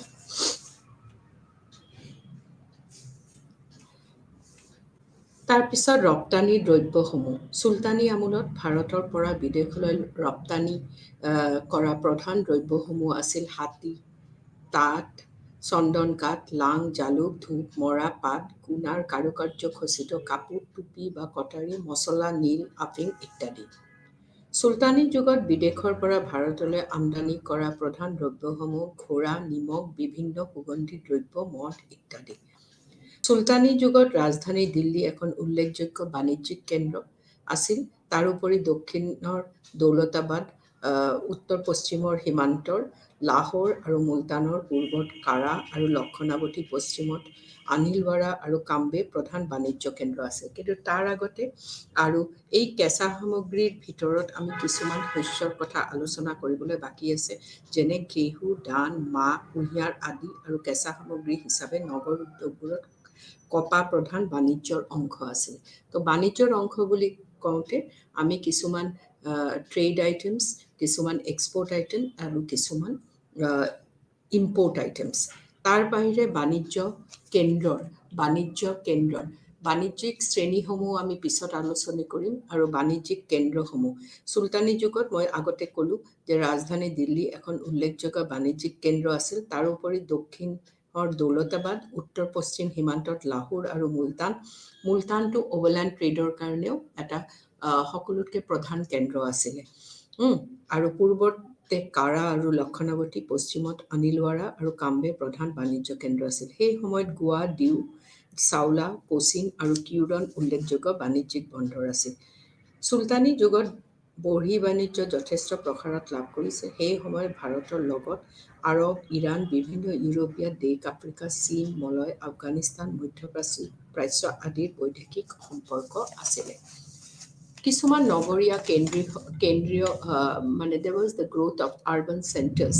দিল্লী চুলতানী আমলত নগৰীকৰণ প্ৰক্ৰিয়া আৰম্ভ হৈছিল। বিভিন্ন কাৰণত নগৰসমূহৰ উত্থান হোৱা দেখা গৈছিলে।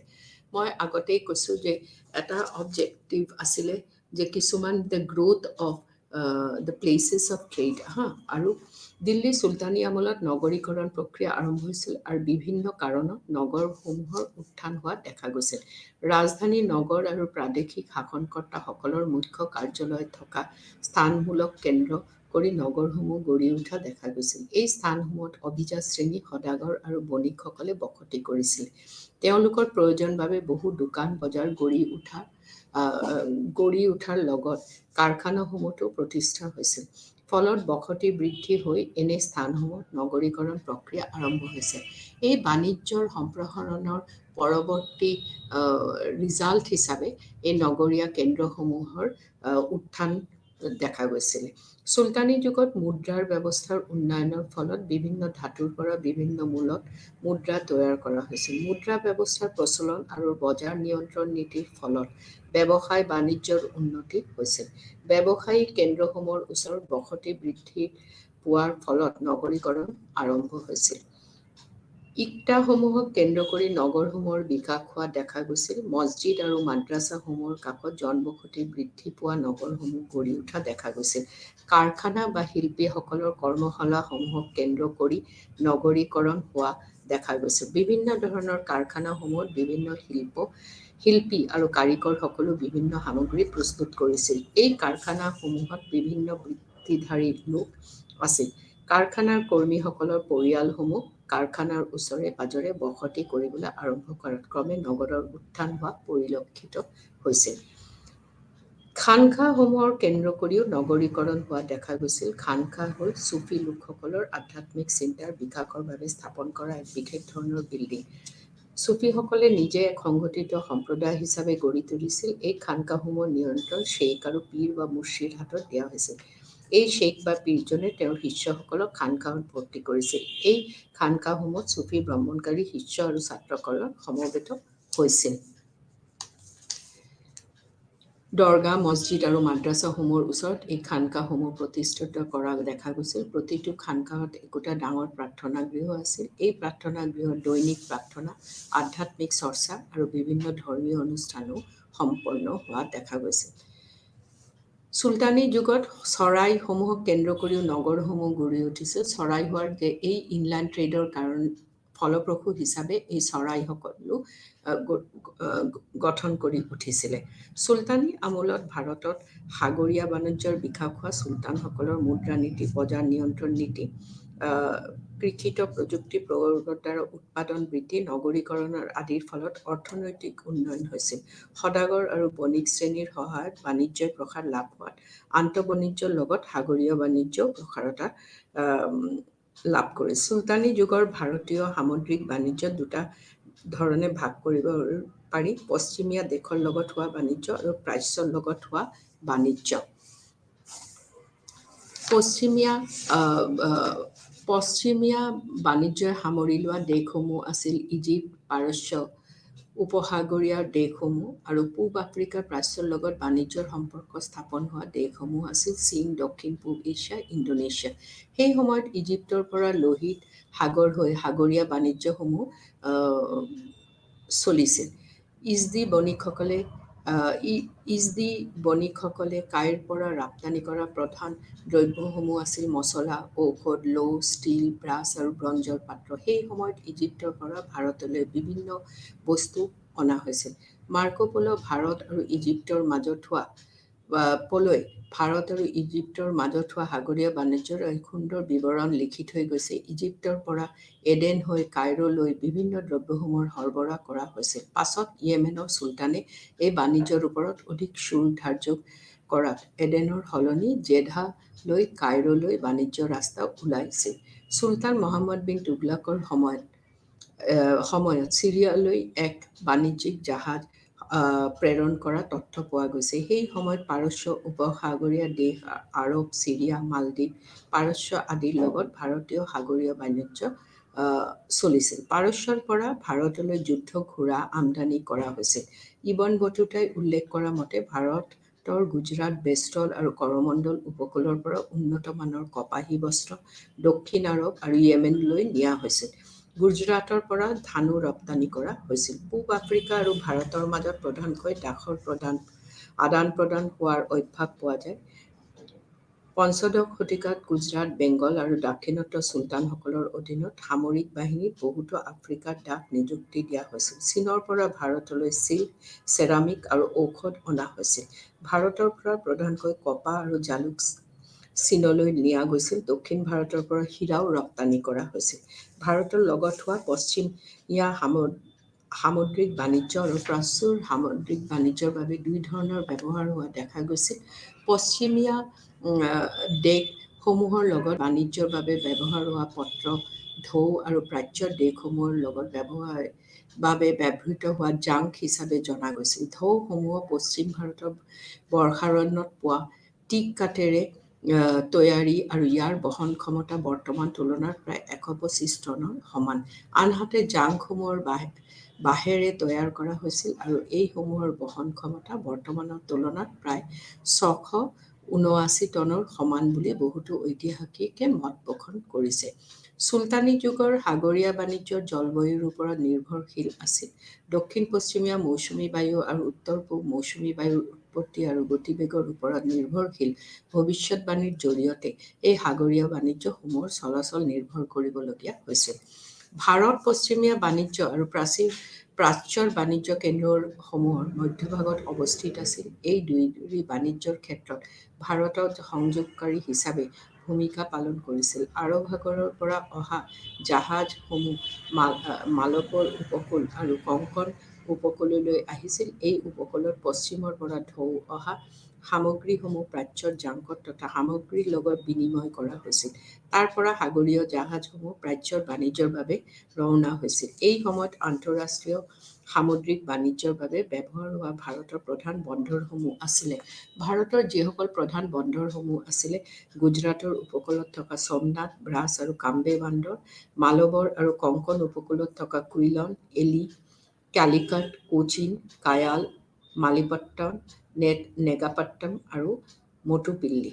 চুলতান যুগত ভাৰতীয় সাগৰীয় বাণিজ্য স্থানীয় সদাগৰসকলে নিয়ন্ত্ৰণ কৰিছিল। মধ্য এছিয়া আৰু পশ্চিমীয়া এছিয়াৰ লগত হোৱা বাণিজ্য হিন্দু মুলতানী সদাগৰসকল আৰু মুছলমান খোৰাচানী সদাগৰসকলে নিয়ন্ত্ৰণ কৰিছিল। এই সদাগৰসকলে বিদেশীসমূহৰ আছিল যদিও পাছলৈ ভাৰতত স্থায়ী বসতি কৰিছিলে। এই হ'ল চুলতানী যুগৰ বাণিজ্যৰ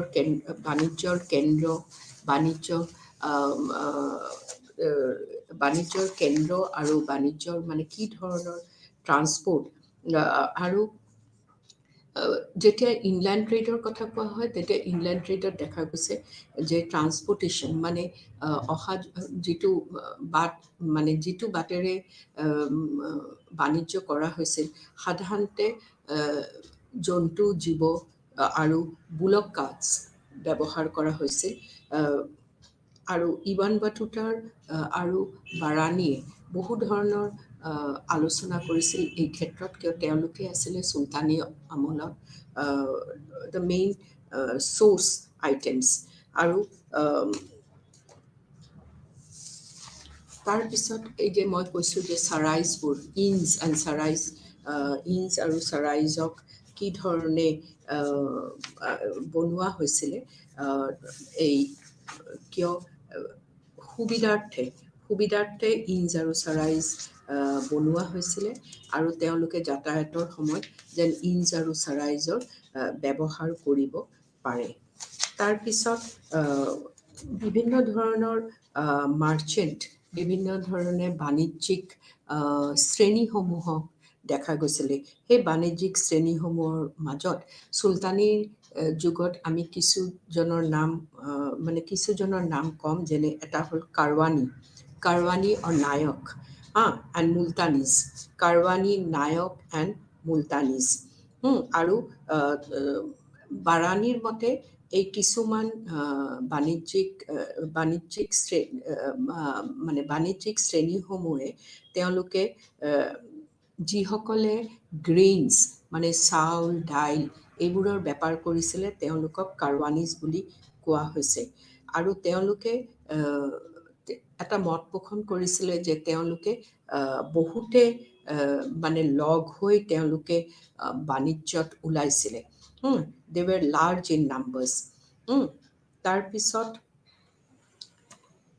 আৰু এটা মাৰ্চেণ্ট ক্লাছ দেখা গৈছিলে। সেই মাৰ্চেণ্ট ক্লাছটো চুলতানী সময়ৰ তেওঁলোকে হ'ল মুলতানিজ।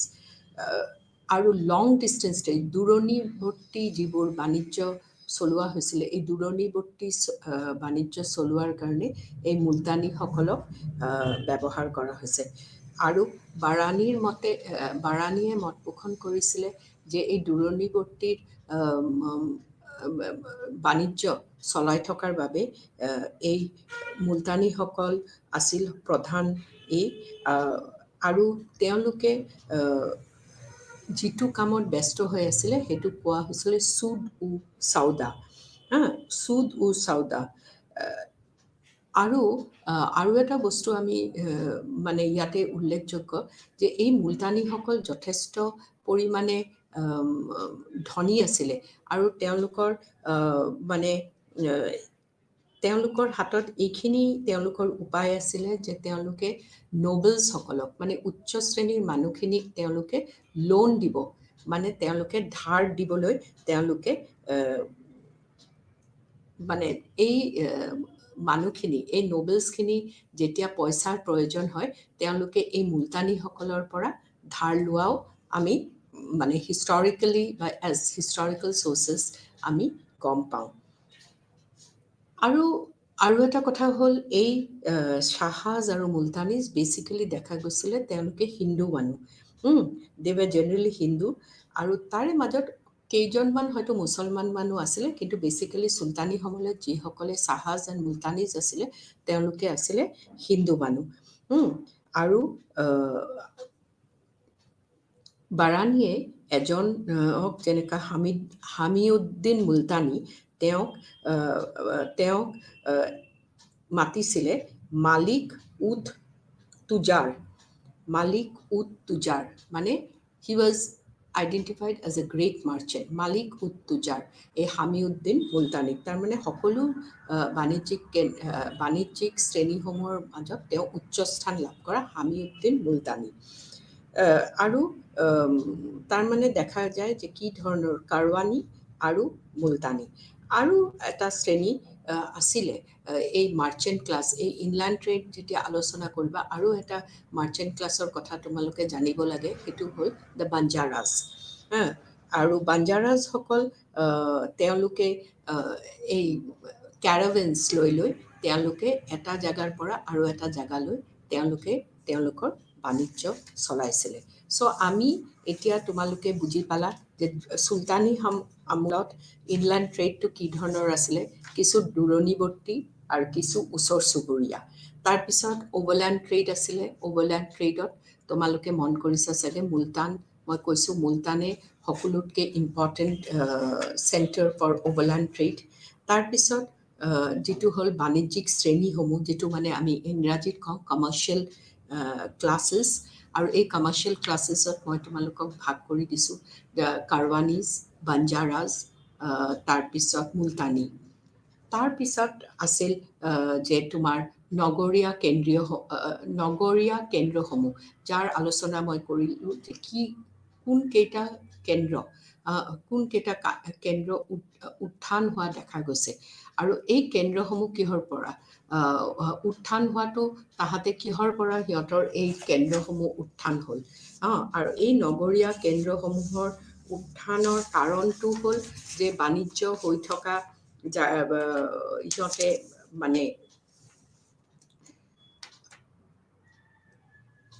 আৰু তেওঁলোকে কি ধৰণে মানে উত্থান হ'ল, তাৰ কাৰণ হ'ল যে আৰু মানে যেনেকুৱাকৈ তাতে বজাৰ সম্প্ৰসাৰণ বাণিজ্যিক সম্প্ৰসাৰণ হোৱাৰ কাৰণবোৰতে তেওঁলোকে এই জাগাবোৰৰ কি ধৰণৰ এটা ইম্পৰ্টেঞ্চ লাভ কৰিলে। ঐতিহাসিকসকলে জানিব পাৰি যে মহম্মদ ঘোৰীৰ উত্তৰ ভাৰতৰ আক্ৰমণ আৰু বিজয়ৰ পূৰ্বে ভাৰতীয় নগৰৰ অৰ্থনীতি ভেটি দুৰ্বল আছিল। দিল্লীৰ চুলতানী সাম্ৰাজ্যৰ প্ৰতিষ্ঠাৰ পৰৱৰ্তী শতিকাবোৰত নগৰৰ সংখ্যা অতি নগণ্য আৰু নগৰবোৰ আকাৰতো ক্ষুদ্ৰ আছিল। প্ৰথমতে যেতিয়া মহম্মদ ঘোৰী চুলতানী যুগৰ আগতে যেতিয়া যিটো যুগ আছিলে তাতে কিন্তু দেখা গৈছে যে নগৰবোৰ ক্ষুদ্ৰ আছিলে আৰু সংখ্যাও অতি নগণ্য আছিল। ডি কোছাম্বীৰ মতে সেই সময়ত ৰাজধানী চহৰখনো চলমান শিবিৰ নগৰহে আছিল। উচ্চ খাপৰ শাসকীয় শ্ৰেণী সিঠাইলৰ পৰা ঘূৰি ফুৰিছিল, আনহাতে নিম্ন শ্ৰেণীৰ শাসকসকল প্ৰায় গ্ৰামীণ স্বৰূপ গ্ৰহণ কৰিছিল। দিল্লী চুলতানী শাসনৰ আগৰ সময়ছোৱাত নগৰ কেন্দ্ৰৰ অৱনতি সম্পৰ্কে বিভিন্ন পণ্ডিতৰ যুক্তিসংগত ব্যাখ্যা পোৱা গৈছিল। এই গোটেই পৰিস্থিতিৰ পট পৰিৱৰ্তন ঘটে চুলতানী যুগৰ আৰম্ভণিত। তাৰমানে চুলতানী যুগৰ আগত এইটোহে হ'ল পৰিৱেশ আছিলে কিন্তু চুলতানী যুগৰ আৰম্ভণিৰ জৰিয়তে কিছুমান পৰিৱৰ্তন ঘটে। সমসাময়িক পুৰাতাত্ত্বিক মুদ্ৰা আৰু সাহিত্যসমূহৰ পৰা ভাৰতত তুৰ্কী আফগানসকলৰ আধিপত্য স্থাপন কৰাৰ পাছৰে পৰা নগৰ আৰু বাণিজ্যৰ উন্নতি হোৱাটো প্ৰমাণ হৈছে। আৰু বাণিজ্যৰ উন্নতি হোৱাৰ লগে লগে এই নগৰবোৰৰ উত্থান হোৱা আৰু নগৰ কেন্দ্ৰবোৰৰ উত্থান হোৱাসমূহ দেখা গৈছে। চুলতানী যুগত নগৰ সংখ্যা বৃদ্ধি আৰু নগৰসমূহৰ আকৃতিৰ বিস্তাৰৰ বিষয়ে আলোচনা কৰাৰ আগতে নগৰ বুলিলে কি বুজা তাক অৱশ্যে আমি জানিব লাগে। নগৰৰ দুটা সহজ সংজ্ঞা আছিল। ৫,০০০ বা তাতকৈ অধিক জনবসতিৰ স্থলকে নগৰ বোলা হয়। কোনো এটা মানৱ বসতিৰ স্থল য'ত সংখ্যাগৰিষ্ঠ জনগণে কৃষিৰ বিপৰীতে অন্য বৃত্তিত জীৱন নিৰ্বাহ কৰে। এই দুই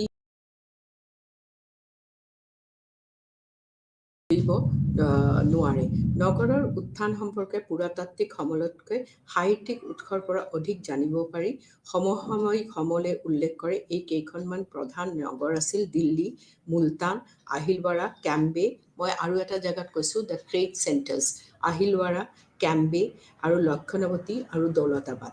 লাহোৰ এখন বিখ্যাত চহৰ আছিল, কিন্তু ১৩ শতিকাত মংগোল আক্ৰমণ কৰি পতনমুখী হৈ পৰিছিল যদিও ১৪ শতিকাত লাহোৰ পুনৰ উত্থান কৰিছিল। বেছিভাগ ১৩-১৪ শতিকাৰ বিৱৰণীয়ে ৰাজধানী চহৰ দিল্লীৰ কথাই বৰ্ণনা কৰিছে। ইবান বাটুতা, যি ১৩৩০ পৰা ১৩৪০ শতিকাত সময়ছোৱাত দিল্লীত কটাইছিল, তেওঁ দিল্লীক ভাৰতৰ চবতকৈ ডাঙৰ চহৰ বুলি আখ্যা দিছিল। কোনো কোনো স্থানত তেওঁ দিল্লীক ভাৰতৰ বৃহৎ চহৰৰ ভিতৰত এখন অন্যতম চহৰ বুলিও উল্লেখ কৰিছে। ইবন বটুতাৰ দৰে এজন পৰ্যটক, যি সেই সময়ত পৃথিৱীৰ উল্লেখনীয় চহৰ যেনে কাইৰো, কনষ্টেণ্টিনোপল আদি ভ্ৰমণ কৰিছিল, তেওঁৰ দ্বাৰা দিল্লীৰ এই প্ৰশংসা গুৰুত্বপূৰ্ণ।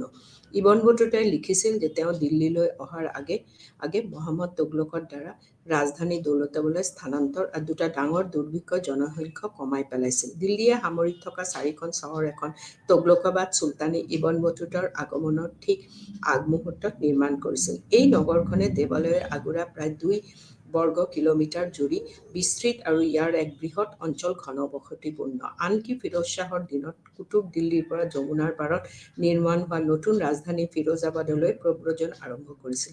তেতিয়াও বেছি জনবসতিপূৰ্ণ এলেকাটো আছিল বৰ্তমানতে পুৰণা কিল্লাৰ পৰা কৌশিক-ই-চিকাৰ, অৰ্থাৎ য'ত ফিৰোজ শ্বাহে অশোকৰ স্তম্ভৰ প্ৰতিষ্ঠা কৰিছিল। এই অঞ্চলটোৰ বিস্তৃত আছিল প্ৰায় ১৫ কিলোমিটাৰ। এইটো কথা মন কৰিবলগীয়া যে দিল্লী চুলতানী যুগৰ আটাইতকৈ গৌৰৱোজ্জ্বল সময়ছোৱাত নগৰখনৰ সংখ্যা ৩ লাখৰো কম আছিল। ১৪ শতিকাৰ মাজভাগত দেৱগিৰি, যাক দৌলতাবাদ নাম কৰা হয়, আকৃতিৰ ফালৰ পৰা দিল্লীৰ পাছত নগৰ হিচাপে স্থান লাভ কৰিছিল। বংগৰ প্ৰাদেশিক ৰাজধানী লক্ষ্ণৱতীও এখন নামকৰা চহৰ আছিল। কোৱা যে বলবনৰ দিনত এই নগৰৰ বজাৰখন ৩ কিলোমিটাৰ জুৰি আছিলে।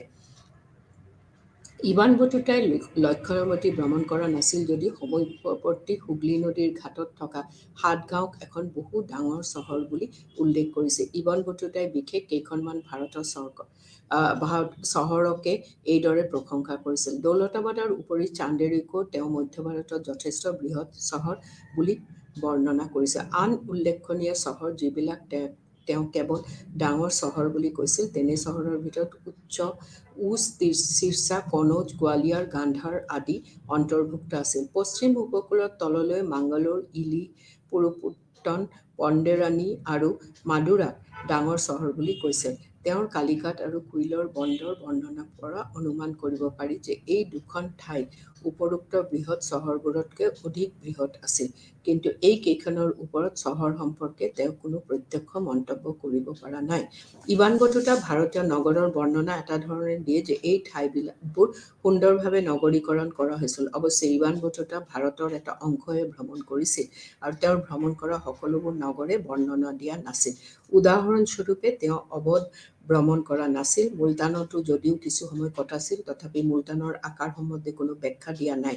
দিল্লীৰ ৰাজধানী চহৰ সুন্দৰী বিৱৰণী দি থৈ বিমান যোৱাৰ পিছত ১৩৯৭ পৰা ১৩৯৯ খ্ৰীষ্টাব্দত তাইমুৰৰ আক্ৰমণ দিল্লীত ধূলিসাৎ কৰিব। কিন্তু কেইখনমান নতুন চহৰৰ হোৱা দেখা যায় ১৫ শতিকাত, যেনে জৌনপুৰ প্ৰতিষ্ঠা। আৰু কথা হ'ল যে এই তাৰমানে আমি এতিয়া বুজিব পাৰোঁ যে এই যে আমি যেটো আলোচনা কৰিছোঁ যে ইনল্যান্ড ট্ৰেড যেতিয়া আমি আলোচনা কৰোঁ কি ধৰণৰ ইনল্যান্ড ট্ৰেড তাৰপিছত কি ধৰণৰ কমাৰ্চিয়েল ক্লাছেছবোৰ কি আছিলে সেইবোৰ মই বুজালোঁ তাৰপিছত কি ধৰণৰ ট্ৰান্সপোৰ্ট আছিল আৰু মই সেইটো কথা কৈ দিছোঁ যে ট্ৰান্সপোৰ্ট বুলি কওঁতে তাতে কি ধৰণৰ ট্ৰান্সপোৰ্ট বুলক কাৰ্টছ আছিলে আৰু জীৱ জন্তুক লৈ মানে তেওঁলোকে সাধাৰণতে দেখা গৈছে তাৰ বাহিৰেও বোট আছিল নাও আছিলে এই অঞ্চলবোৰত মানে মিনছ অফ ট্ৰান্সপোৰ্ট ফৰ আৰু কিছুমান পথ পথিকো আছিলে আৰু তাৰে কাৰণে এই ইঞ্চ আৰু চৰাইজবোৰ বনোৱা হৈছিলে যে তেওঁলোকে যেতিয়া বাণিজ্যিক সম্প্ৰসাৰণৰ কাৰণে অহা যাতায়াত কৰিব তেওঁলোকৰ কি বস্তু প্ৰয়োজন আৰু আছিলে নাও তাৰপিছত তোমালোকে আমি আলোচনা কৰা এইবোৰ যে কি ধৰণে হোৱাট ৱে দ্য আৰু এটা হ'ল যে সেই সময়ত যে যেতিয়া এই বাণিজ্যবোৰ আছিলে দিল্লী চুলতানেটৰ সময়ত আমি আলোচনা কৰিলোঁ commercial classes means of transport আৰু কি ধৰণৰ ট্ৰেড এণ্ড কমাৰ্চ আছিলে এতিয়া আমি আহিম আৰু ওভাৰলেণ্ড ট্ৰেডটো আলোচনা কৰিছোঁ এতিয়া আমি আহিম যে পৰিবহনৰ মাধ্যমটো মই বুজালোঁ নাও আমি ডিছকাছ কৰিম যে what is the commercial trade মানে হোৱাট ইজ দ্য মানে অধীনত বাণিজ্য মানে মোগলৰ সময়ত কি ধৰণৰ বাণিজ্য দেখা গৈছে আৰু মোগল সম্ৰাটসকল বুলি ক'লে মোগলৰ ৰাজ্যটো বাবৰেদি আৰম্ভ হয় কিন্তু বাবৰ প্ৰথমতে যেতিয়া ভাৰতবৰ্ষত আহিলে তেতিয়াই তেওঁ বাণিজ্যটো ইমান বাণিজ্যৰ ক্ষেত্ৰত ইমানখিনি ধ্যান দিব পৰা নাছিলে কিন্তু তেওঁৰ পৰৱৰ্তী যিসকল সম্ৰাট আছিলে তেওঁলোকে কিন্তু বাণিজ্যৰ ক্ষেত্ৰত বহুতখিনি এই মানে নিজকে ব্যস্ত কৰিছে আৰু বাণিজ্যৰ ক্ষেত্ৰত মোগলৰ সময়ত কি ধৰণৰ আছিলে অভ্যন্তৰীণ বাণিজ্য যিটো আমি ইনল্যান্ড ট্ৰেড বুলি কওঁ তাৰপিছত আন্তঃআঞ্চলিক বাণিজ্য যিটো আমি ইণ্টাৰ ৰিজনেল ট্ৰেড বুলি আলোচনা কৰোঁ আৰু হ'ল আৰু মোগলৰ সময়ত বাণিজ্যৰ সামগ্ৰী তালিকা সেইটো আমি পিছত বাৰু আলোচনা কৰিম এই হ'ল আভ্যন্তৰীণ বাণিজ্য যিটো আমি মোগলৰ সময়ত বাণিজ্যৰ আলোচনা কৰিব গ'লে যে ইনল্যান্ড ট্ৰেড এণ্ড ইনল্যান্ড ট্ৰেডৰ ভিতৰত মোগলৰ সময়তো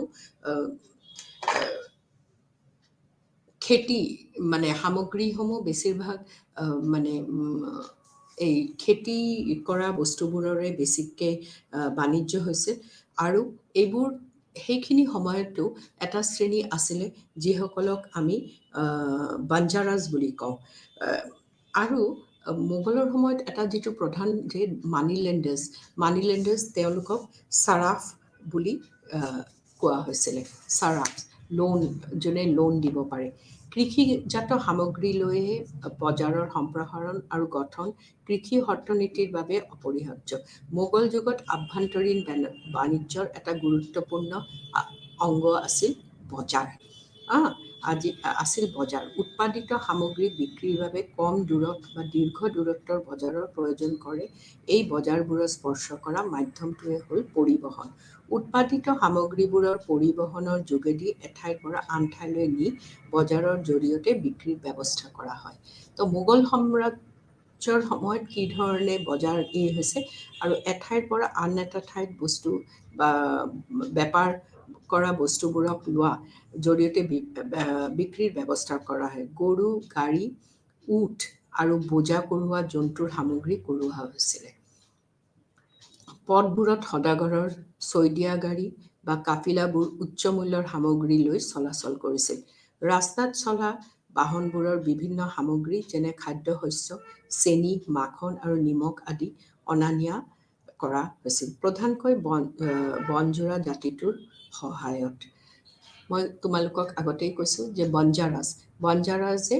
এই বস্তুবোৰ লৈ ইঠাইৰ পৰা আন ঠাইলৈ লৈছিলে আৰু কাফিলাবোৰত লৈ গৈছিলে আৰু বস্তুবোৰ যেনে চেনি মাখন নিমখ ইত্যাদি তেওঁলোকে এঠাইৰ পৰা আন এটা ঠাই লৈ যোৱা হৈছিল আৰু বাঞ্জাৰাবিলাকে এনে প্ৰকাৰৰ বাণিজ্যৰ ওপৰত একচেটিয়া অধিকাৰ প্ৰতিষ্ঠা কৰিছিলে আৰু বাঞ্জাৰাসকলে যেনেকুৱাকৈ চুলতানী যুগত আছিলে কাৰৱানিজ মুলতানিজ আৰু কিছু সংখ্যক বাঞ্জাৰাজ নায়কছ কিন্তু মোগল সাম্ৰাজ্যৰ সময়ত বিশেষকৈ বাঞ্জাৰাসকলে প্ৰধান তেওঁলোকে এনে একচেটিয়া অধিকাৰ তেওঁলোকেই প্ৰতিষ্ঠা কৰিছিল তেওঁলোকে সামগ্ৰী কঢ়িওৱা পদ্ধতিৰ আছিল যে অসংখ্য বোজা কঢ়িওৱা গৰুৰ জাক খেদি লৈ যোৱা তেওঁলোকে এই বোজা কঢ়িওৱা জন্তু বা গৰুবোৰক যোৱাৰ পথতে ঘাঁহনি পথাৰত খুৱাই লৈ যায় বাঞ্জাৰাবোৰ আছিল নিজেও অঘৰী আৰু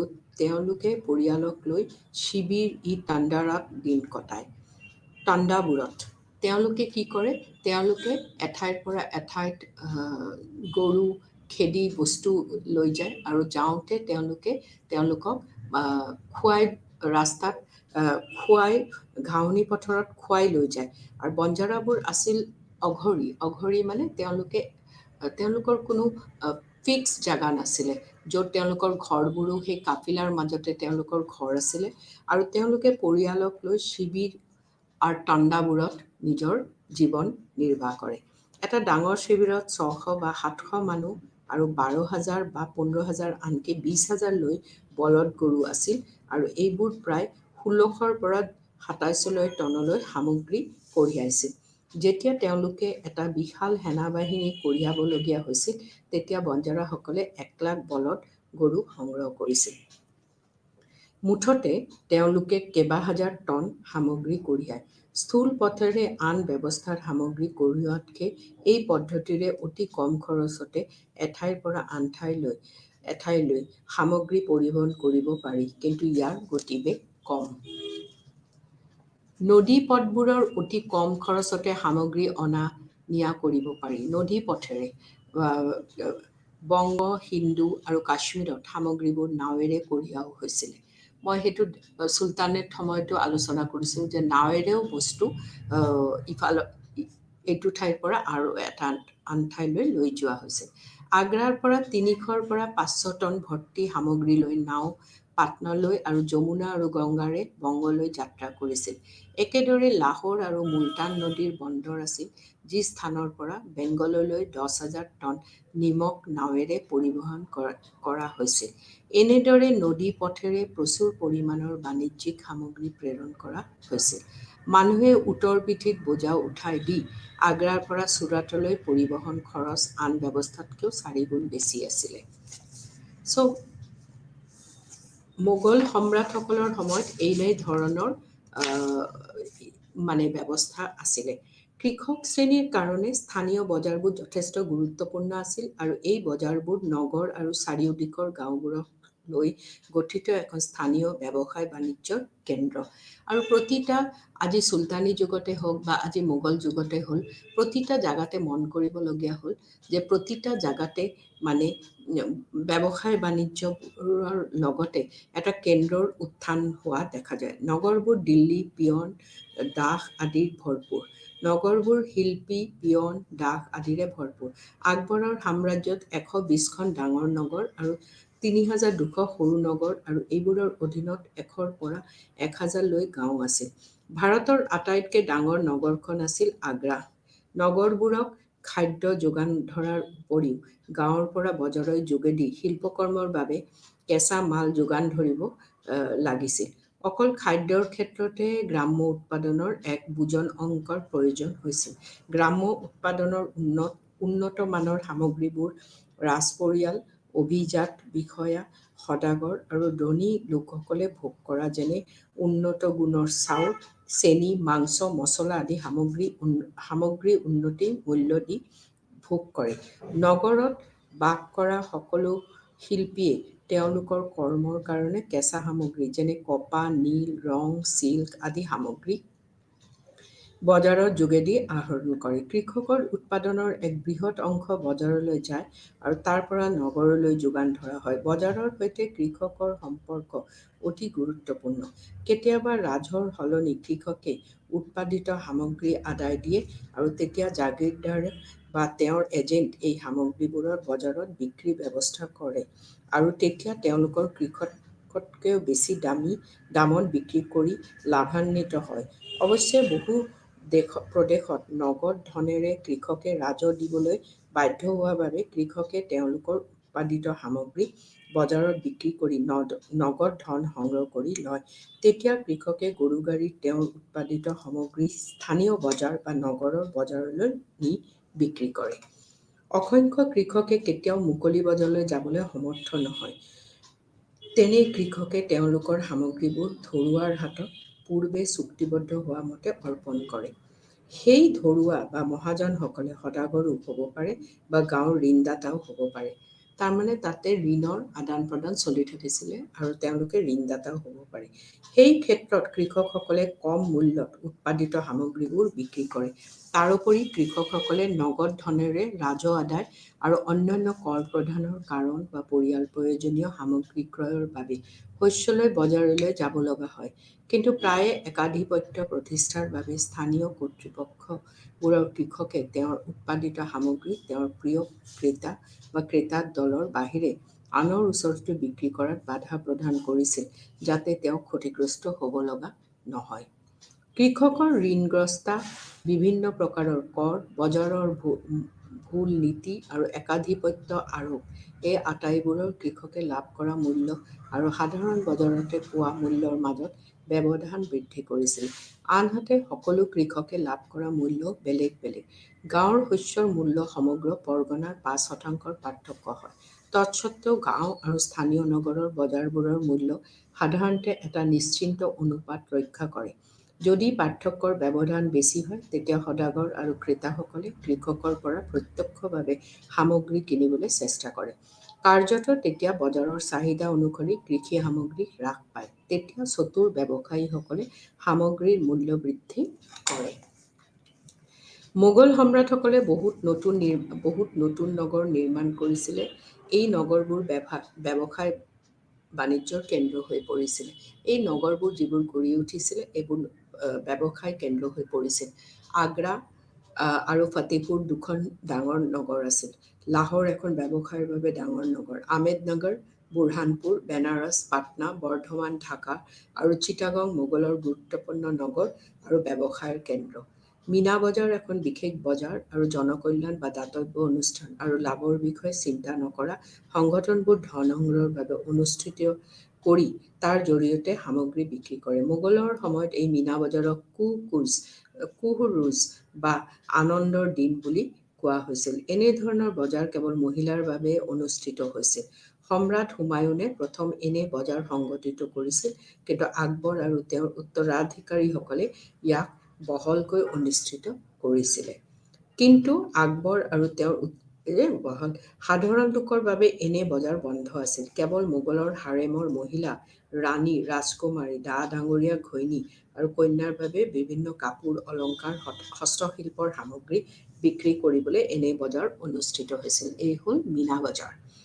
ভাৰতৰ উপমহাদেশৰ এক বিশাল অংশ মোগলৰ অধীনত আছিল আৰু ইয়াৰ বাসিন্দাসকলে জনহিতকৰ কাৰ্যই বাণিজ্যত উৎসাহ যোগাইছিল আৰু সাধাৰণ মানুহ আৰ্থিক উন্নয়নো হৈছিল। মোগল সম্ৰাটসকলে বিভিন্ন সামগ্ৰী যেনে অস্ত্ৰ-শস্ত্ৰ, ৰাজসভাৰ আহিলা, চিল্ক, কাৰ্পেট আদি উৎপাদনৰ কাৰণে অসংখ্য ফেক্টৰী স্থাপনৰ জৰিয়তে ঔদ্যোগিকৰণ সহায় কৰিছিল। আগ্ৰা, চিক্ৰী,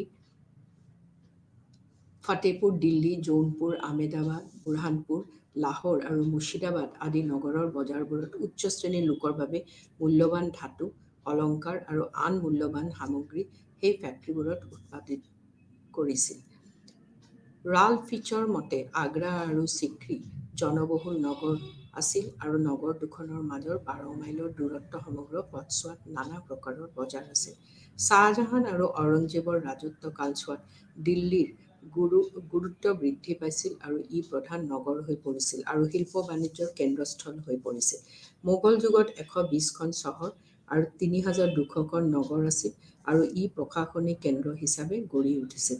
এই নগৰবোৰ আছিল ব্যৱসায় বাণিজ্যৰ কেন্দ্ৰ, উপকূলীয় নগৰ, বন্দৰ, ধৰ্মীয় আৰু শিক্ষাৰ কেন্দ্ৰ। বাণিজ্য গৃহবোৰ লাভজনক ব্যৱসায় চলাইছিল আৰু সেইবোৰ সাগৰীয় উপকূলত ফেক্টৰী স্থাপন কৰা ইউৰোপীয়ান কোম্পানীবোৰৰ সৈতে সম্পৰ্ক স্থাপন কৰিছিল। ইটালিয়ান ভ্ৰমণকাৰী মেনছুৰ বৰ্ণনা কৰাৰ পৰা জনা যায় যে ভাৰতৰ আটাইতকৈ ডাঙৰ বন্দৰ চহৰ আছিল চুৰাট আৰু ইয়ালৈ ইউৰোপৰ সকলো দেশ, পশ্চিম এছিয়া আৰু চীনৰ জাহাজ আহিছিলে। এই জাহাজবোৰত বিভিন্ন শিল্পজাত সামগ্ৰী, হাতী দাঁতৰ মহিলাৰ খাৰু এই নগৰবোৰলৈ আহিছিলে। ব্যৱসায় বাণিজ্য নগৰৰ সৃষ্টি আৰু বিকাশত সহায় কৰিছিল।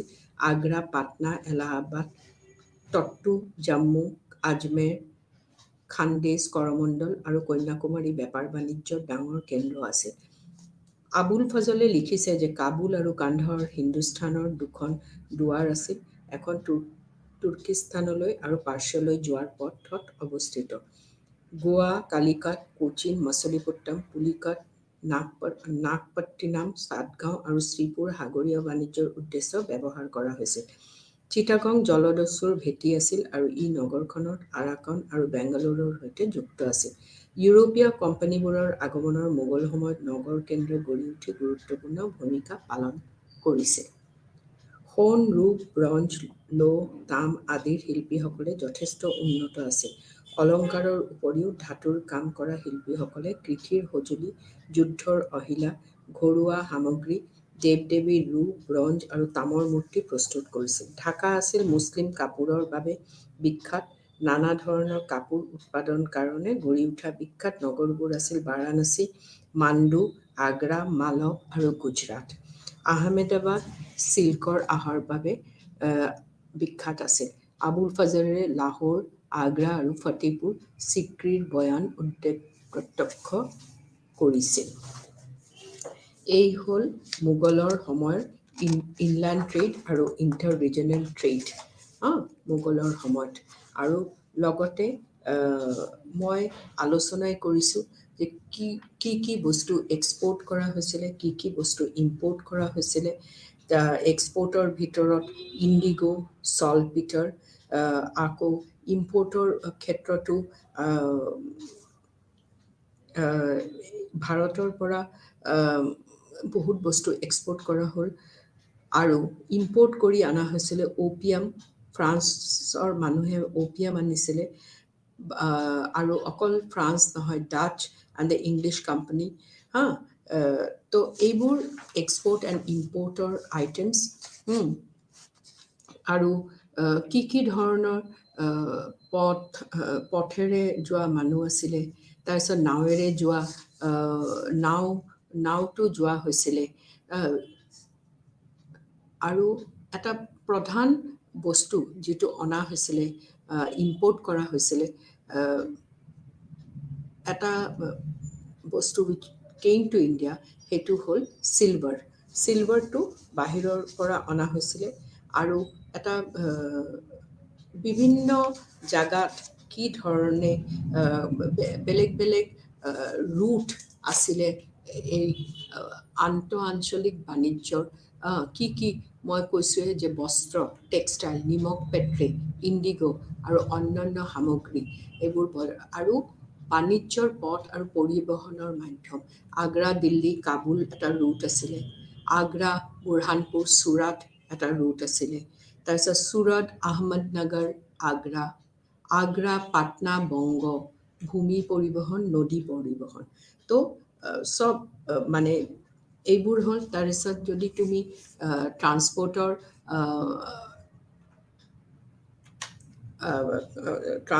কথা যে তাতে লেণ্ড ট্ৰান্সপৰ্ট, ৰিভাৰ ট্ৰান্সপৰ্ট আৰু মোগলৰ অধীনত বাণিজ্য কৰ্মীসকল যেনেকুৱা বাঞ্জাৰা, বিভিন্ন অঞ্চলৰ ব্যৱসায়ীসকল, বিদেশী ব্যৱসায়ী, তাৰপিছত মানিলেণ্ডাৰ। তো মই তোমালোকক কৈছোঁৱে যে মানিলেণ্ডাৰ বা চাৰাফ, যিসকলে ঋণদাতা, আৰু আছিল হ'ল দালাল। তাৰ বাহিৰে মোগল সম্ৰাটসকল ভাৰতৰ বৈদেশিক বাণিজ্যৰ ওপৰতো যথেষ্ট মনোযোগ দিছিল। ভাৰতৰ প্ৰধান বাণিজ্য পূব আফ্ৰিকা, মালয়, চীন, সুদূৰ প্ৰাচ্য, মধ্য এছিয়া, আফগানিস্তান আৰু পাৰ্চীয় আদি দেশৰ লগত চলিছিল। আকবৰে বৈদেশিক বাণিজ্যৰ ওপৰত বিশেষ গুৰুত্ব আৰোপ কৰিছিলে। তেওঁ সাগৰীয় পথত আধিপত্য লাভ কৰা পৰ্তুগীজসকলৰ সৈতে বাণিজ্যৰ সম্পৰ্কত উৎসাহ যোগাইছিলে। আকবৰৰ শাসনকালৰ কিছুমান গুৰুত্বপূৰ্ণ বাণিজ্যিক কেন্দ্ৰ আছিল লেহেৰী বন্দৰ, গোৱা, বেচিন, ডিউ, বাংগালোৰ, কোচিন, মছলিপট্টন, ব্ৰড, হুগলী, কালিকট আৰু চুৰাট। ভাৰতৰ পৰা এইবোৰ দেশলৈ ৰপ্তানি কৰা প্ৰধান সামগ্ৰীবোৰ আছিল আফিং, নীল, যখাৰ, কপাহী, সূতা, মূল্যৱান ৰত্ন আদি। আবুল ফজলেও তেওঁৰ লিখনিত ৩৩ প্ৰকাৰৰ চিল্ক আৰু ৩০ প্ৰকাৰৰ কপাহ বহু ৰাজ্যলৈ ৰপ্তানি কৰা বুলি উল্লেখ কৰিছে। ভাৰতে বিদেশৰ পৰা আমদানি কৰা মূল্যৱান সামগ্ৰীবোৰ আছিল সোণ, ৰূপ, ঘোঁৰা, তাম, টিন, জিংক, সীহ, পাৰা, মণি, মুক্তা, জাংফাই, মূল্যৱান পাথৰ, ভেলভেট, সুগন্ধি, চীনা সামগ্ৰী, সুৰা আৰু দাহ। জাহাংগীৰে তেওঁৰ পূৰ্বপুৰুষৰ নীতিৰে ভাৰতৰ বৈদেশিক বাণিজ্যৰ সম্প্ৰসাৰণৰ বাবে অশেষ চেষ্টা কৰিছিল। আকবৰৰ ৰাজত্বকালত গঢ়ি উঠা বাণিজ্যিক কেন্দ্ৰবোৰ জাহাংগীৰৰ ৰাজত্বকালত উন্নত কৰা হৈছিল। জাহাংগীৰৰ অধীনত লাহোৰ এটা বাণিজ্যিক কেন্দ্ৰ হিচাপে বিখ্যাত হৈ পৰিছিল। ইয়াৰ বিকাশৰ বাবে তেওঁ ৰাজ্যবোৰৰ নীতিৰ কিছু পৰিৱৰ্তন সাধন কৰিছিল আৰু আমদানি সামগ্ৰীৰ ওপৰত বিশেষ কৰ ধাৰ্য কৰিছিল। শ্বাহজাহানৰ অধীনতো বাণিজ্যত যথেষ্ট প্ৰসাৰ সাধন হৈছিল, কিন্তু ঔৰংজেবে শাসনভাৰ লোৱাৰ লগে লগে ভাৰতৰ বৈদেশিক বাণিজ্যৰ গতি স্তব্ধপ্ৰায় হৈছিল, কাৰণ ঔৰংজেব বৈদেশিক বাণিজ্যত কোনো মনোযোগ দিয়া নাছিল। ছাৰ যদুনাথ চৰকাৰৰ মতে ঔৰংজেবৰ অধীনত ভাৰতৰ অৰ্থনীতিৰ কঁকাল ভাঙি পৰিছিল আৰু ইয়াৰ ফলত ভাৰতীয় ৰাষ্ট্ৰীয় সঞ্চয় হ্ৰাস পোৱাৰ উপৰিও ভাৰতীয় সভ্যতাৰ মানদণ্ড আৰু বাণিজ্যিক কৌশল নিম্নগামী হৈছিল আৰু বিস্তৃত পৰিসৰত কলা আৰু সংস্কৃতিৰ অধঃপতন হৈছিল। ১৮ শতিকাত সৃষ্টি হোৱা অৰাজকতা আৰু সংখ্যাই ৰাজ্যৰ বেপাৰ বাণিজ্যত বাধাৰ প্ৰধান প্ৰাচীৰ হৈ পৰিছিল। ব্যৱসায় বাণিজ্য আৰু কৃষিৰ অধঃপতনে মোগল সাম্ৰাজ্যৰ পতন নিশ্চিত কৰিছিল। এইটো উল্লেখনীয় যে ভাৰতৰ বৈদেশিক বাণিজ্যৰ পৰিসৰ যদিও কম আছিল, আকবৰ, জাহাংগীৰ আৰু শ্বাহজাহানৰ অধীনত বাণিজ্যৰ প্ৰভূত উন্নতি হৈছিল। জাহাংগীৰৰ ৰাজত্বকালত অতি কমেও ১৪,০০০ বোজা বাণিজ্যিক দ্ৰব্য প্ৰতি বছৰে বোলান পথেৰে ভাৰত আৰু কান্দাহাৰৰ মাজত প্ৰয়োজন হৈছিল। শ্বাহজাহানৰ ৰাজত্বকালত বাণিজ্যিক সামগ্ৰীৰ বোজাৰ সংখ্যা বৃদ্ধি পাইছিল। সময় আগবঢ়াৰ লগে লগে চুৰাট উপকূলেৰে সাগৰীয় বাণিজ্য চলোৱা হৈছিল। খাফী খানৰ পৰ্যবেক্ষণৰ পৰা ভাৰত আৰু আকবৰৰ মাজত চলা বাণিজ্যৰ বিফলতাৰ উমান পোৱা যায়।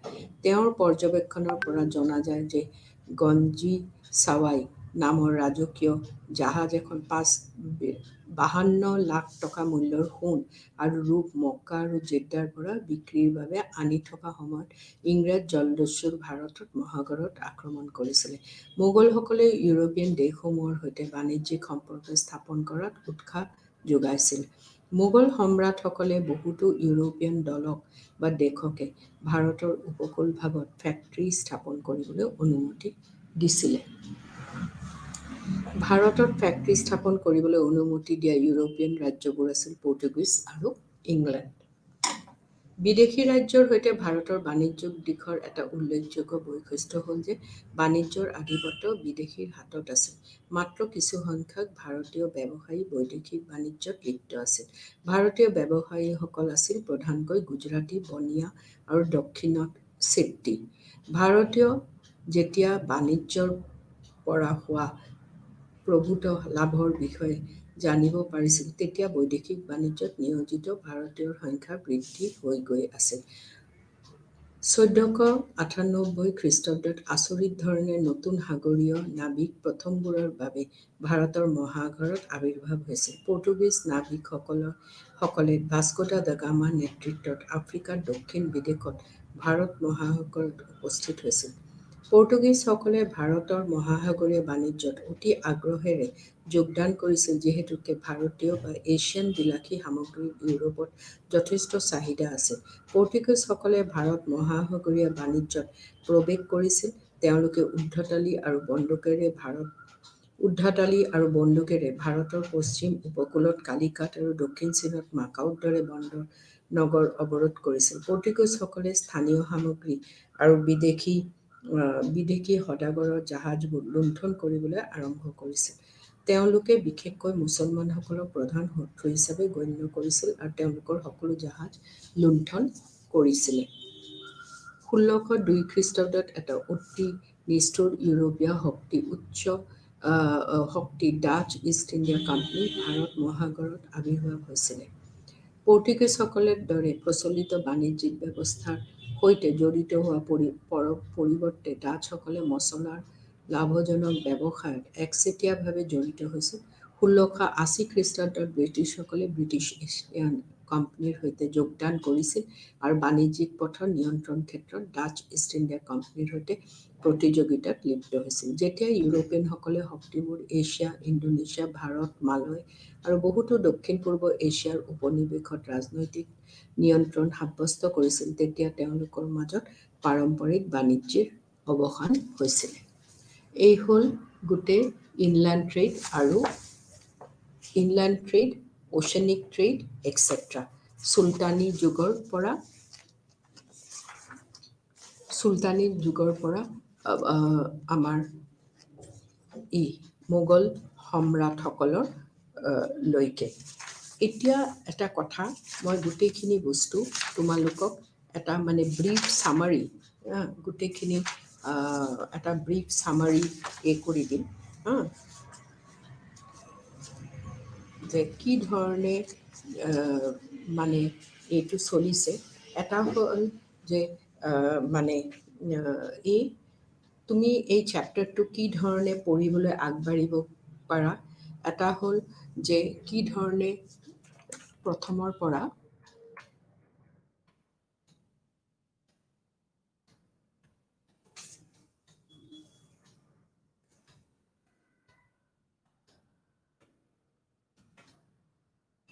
এইটো হ'ল ইনলেণ্ড ট্ৰেড আৰু কিছু দূৰলৈ মই অ'চেনিক ট্ৰেডটো আলোচনা কৰিছোঁ under the sultanate and the Mughals. তাতে তোমালোকে ইনলেণ্ড ট্ৰেড অফ দ্য চুলতান পিৰিয়ডত তোমালোকে ইনলেণ্ড ট্ৰেডটো কি ধৰণে আছিলে, the short distance village trade, town trade আৰু এটা হ'ল long distance inter town trade. Town ট্ৰেডৰ ভিতৰত এটা শ্বৰ্ট ডিষ্টেঞ্চ ট্ৰেড আছিলে, এটা কম দূৰত্ব গাঁও চহৰৰ বাণিজ্য যিটো শ্বৰ্ট ডিষ্টেঞ্চ, এইটো চুলতানেট পিৰিয়ডত। তাৰপিছত দীঘলীয়া দূৰত্ব আন্তঃনগৰৰ বাণিজ্য। যেতিয়া long distance trade, inter town trade, দুটা বেলেগ বেলেগ টাউনৰ মাজত কি ধৰণৰ ট্ৰেড আৰম্ভ হৈছে। তাৰপিছত হ'ল অভাৰলেণ্ড ট্ৰেড। অভাৰলেণ্ড ট্ৰেডত এটা খুব উন্নত মানৰ অৱস্থা আছিলে চুলতানৰ সময়ত, আৰু মন কৰা গৈছে যে মুলতান চহৰখন এটা মুখ্য কেন্দ্ৰ আছিলে অভাৰলেণ্ড ট্ৰেডৰ। আৰু ইণ্ডিয়া বহুত ৰুটেৰে connected, Central Asia, Afghanistan and Persia through the Multan Quetta route. Multan Quetta ৰুটেৰে India was connected to Central Asia, Afghanistan and Persia. তাৰপিছত আহিলা বাণিজ্যিক শ্ৰেণীসমূহ বুলি ক'লে আমি এইৰ সময়ত চুলতানী সময়ত কাৰৱানিজ অৰ নায়কছ, মই আগতে উল্লেখ কৰিছোঁ কাৰৱানিজ অৰ নায়কছ আৰু দ্য মুলতানিজ। এইটো হ'ল কমাৰ্চিয়েল ক্লাছেছ, বাণিজ্যিক শ্ৰেণীসমূহ।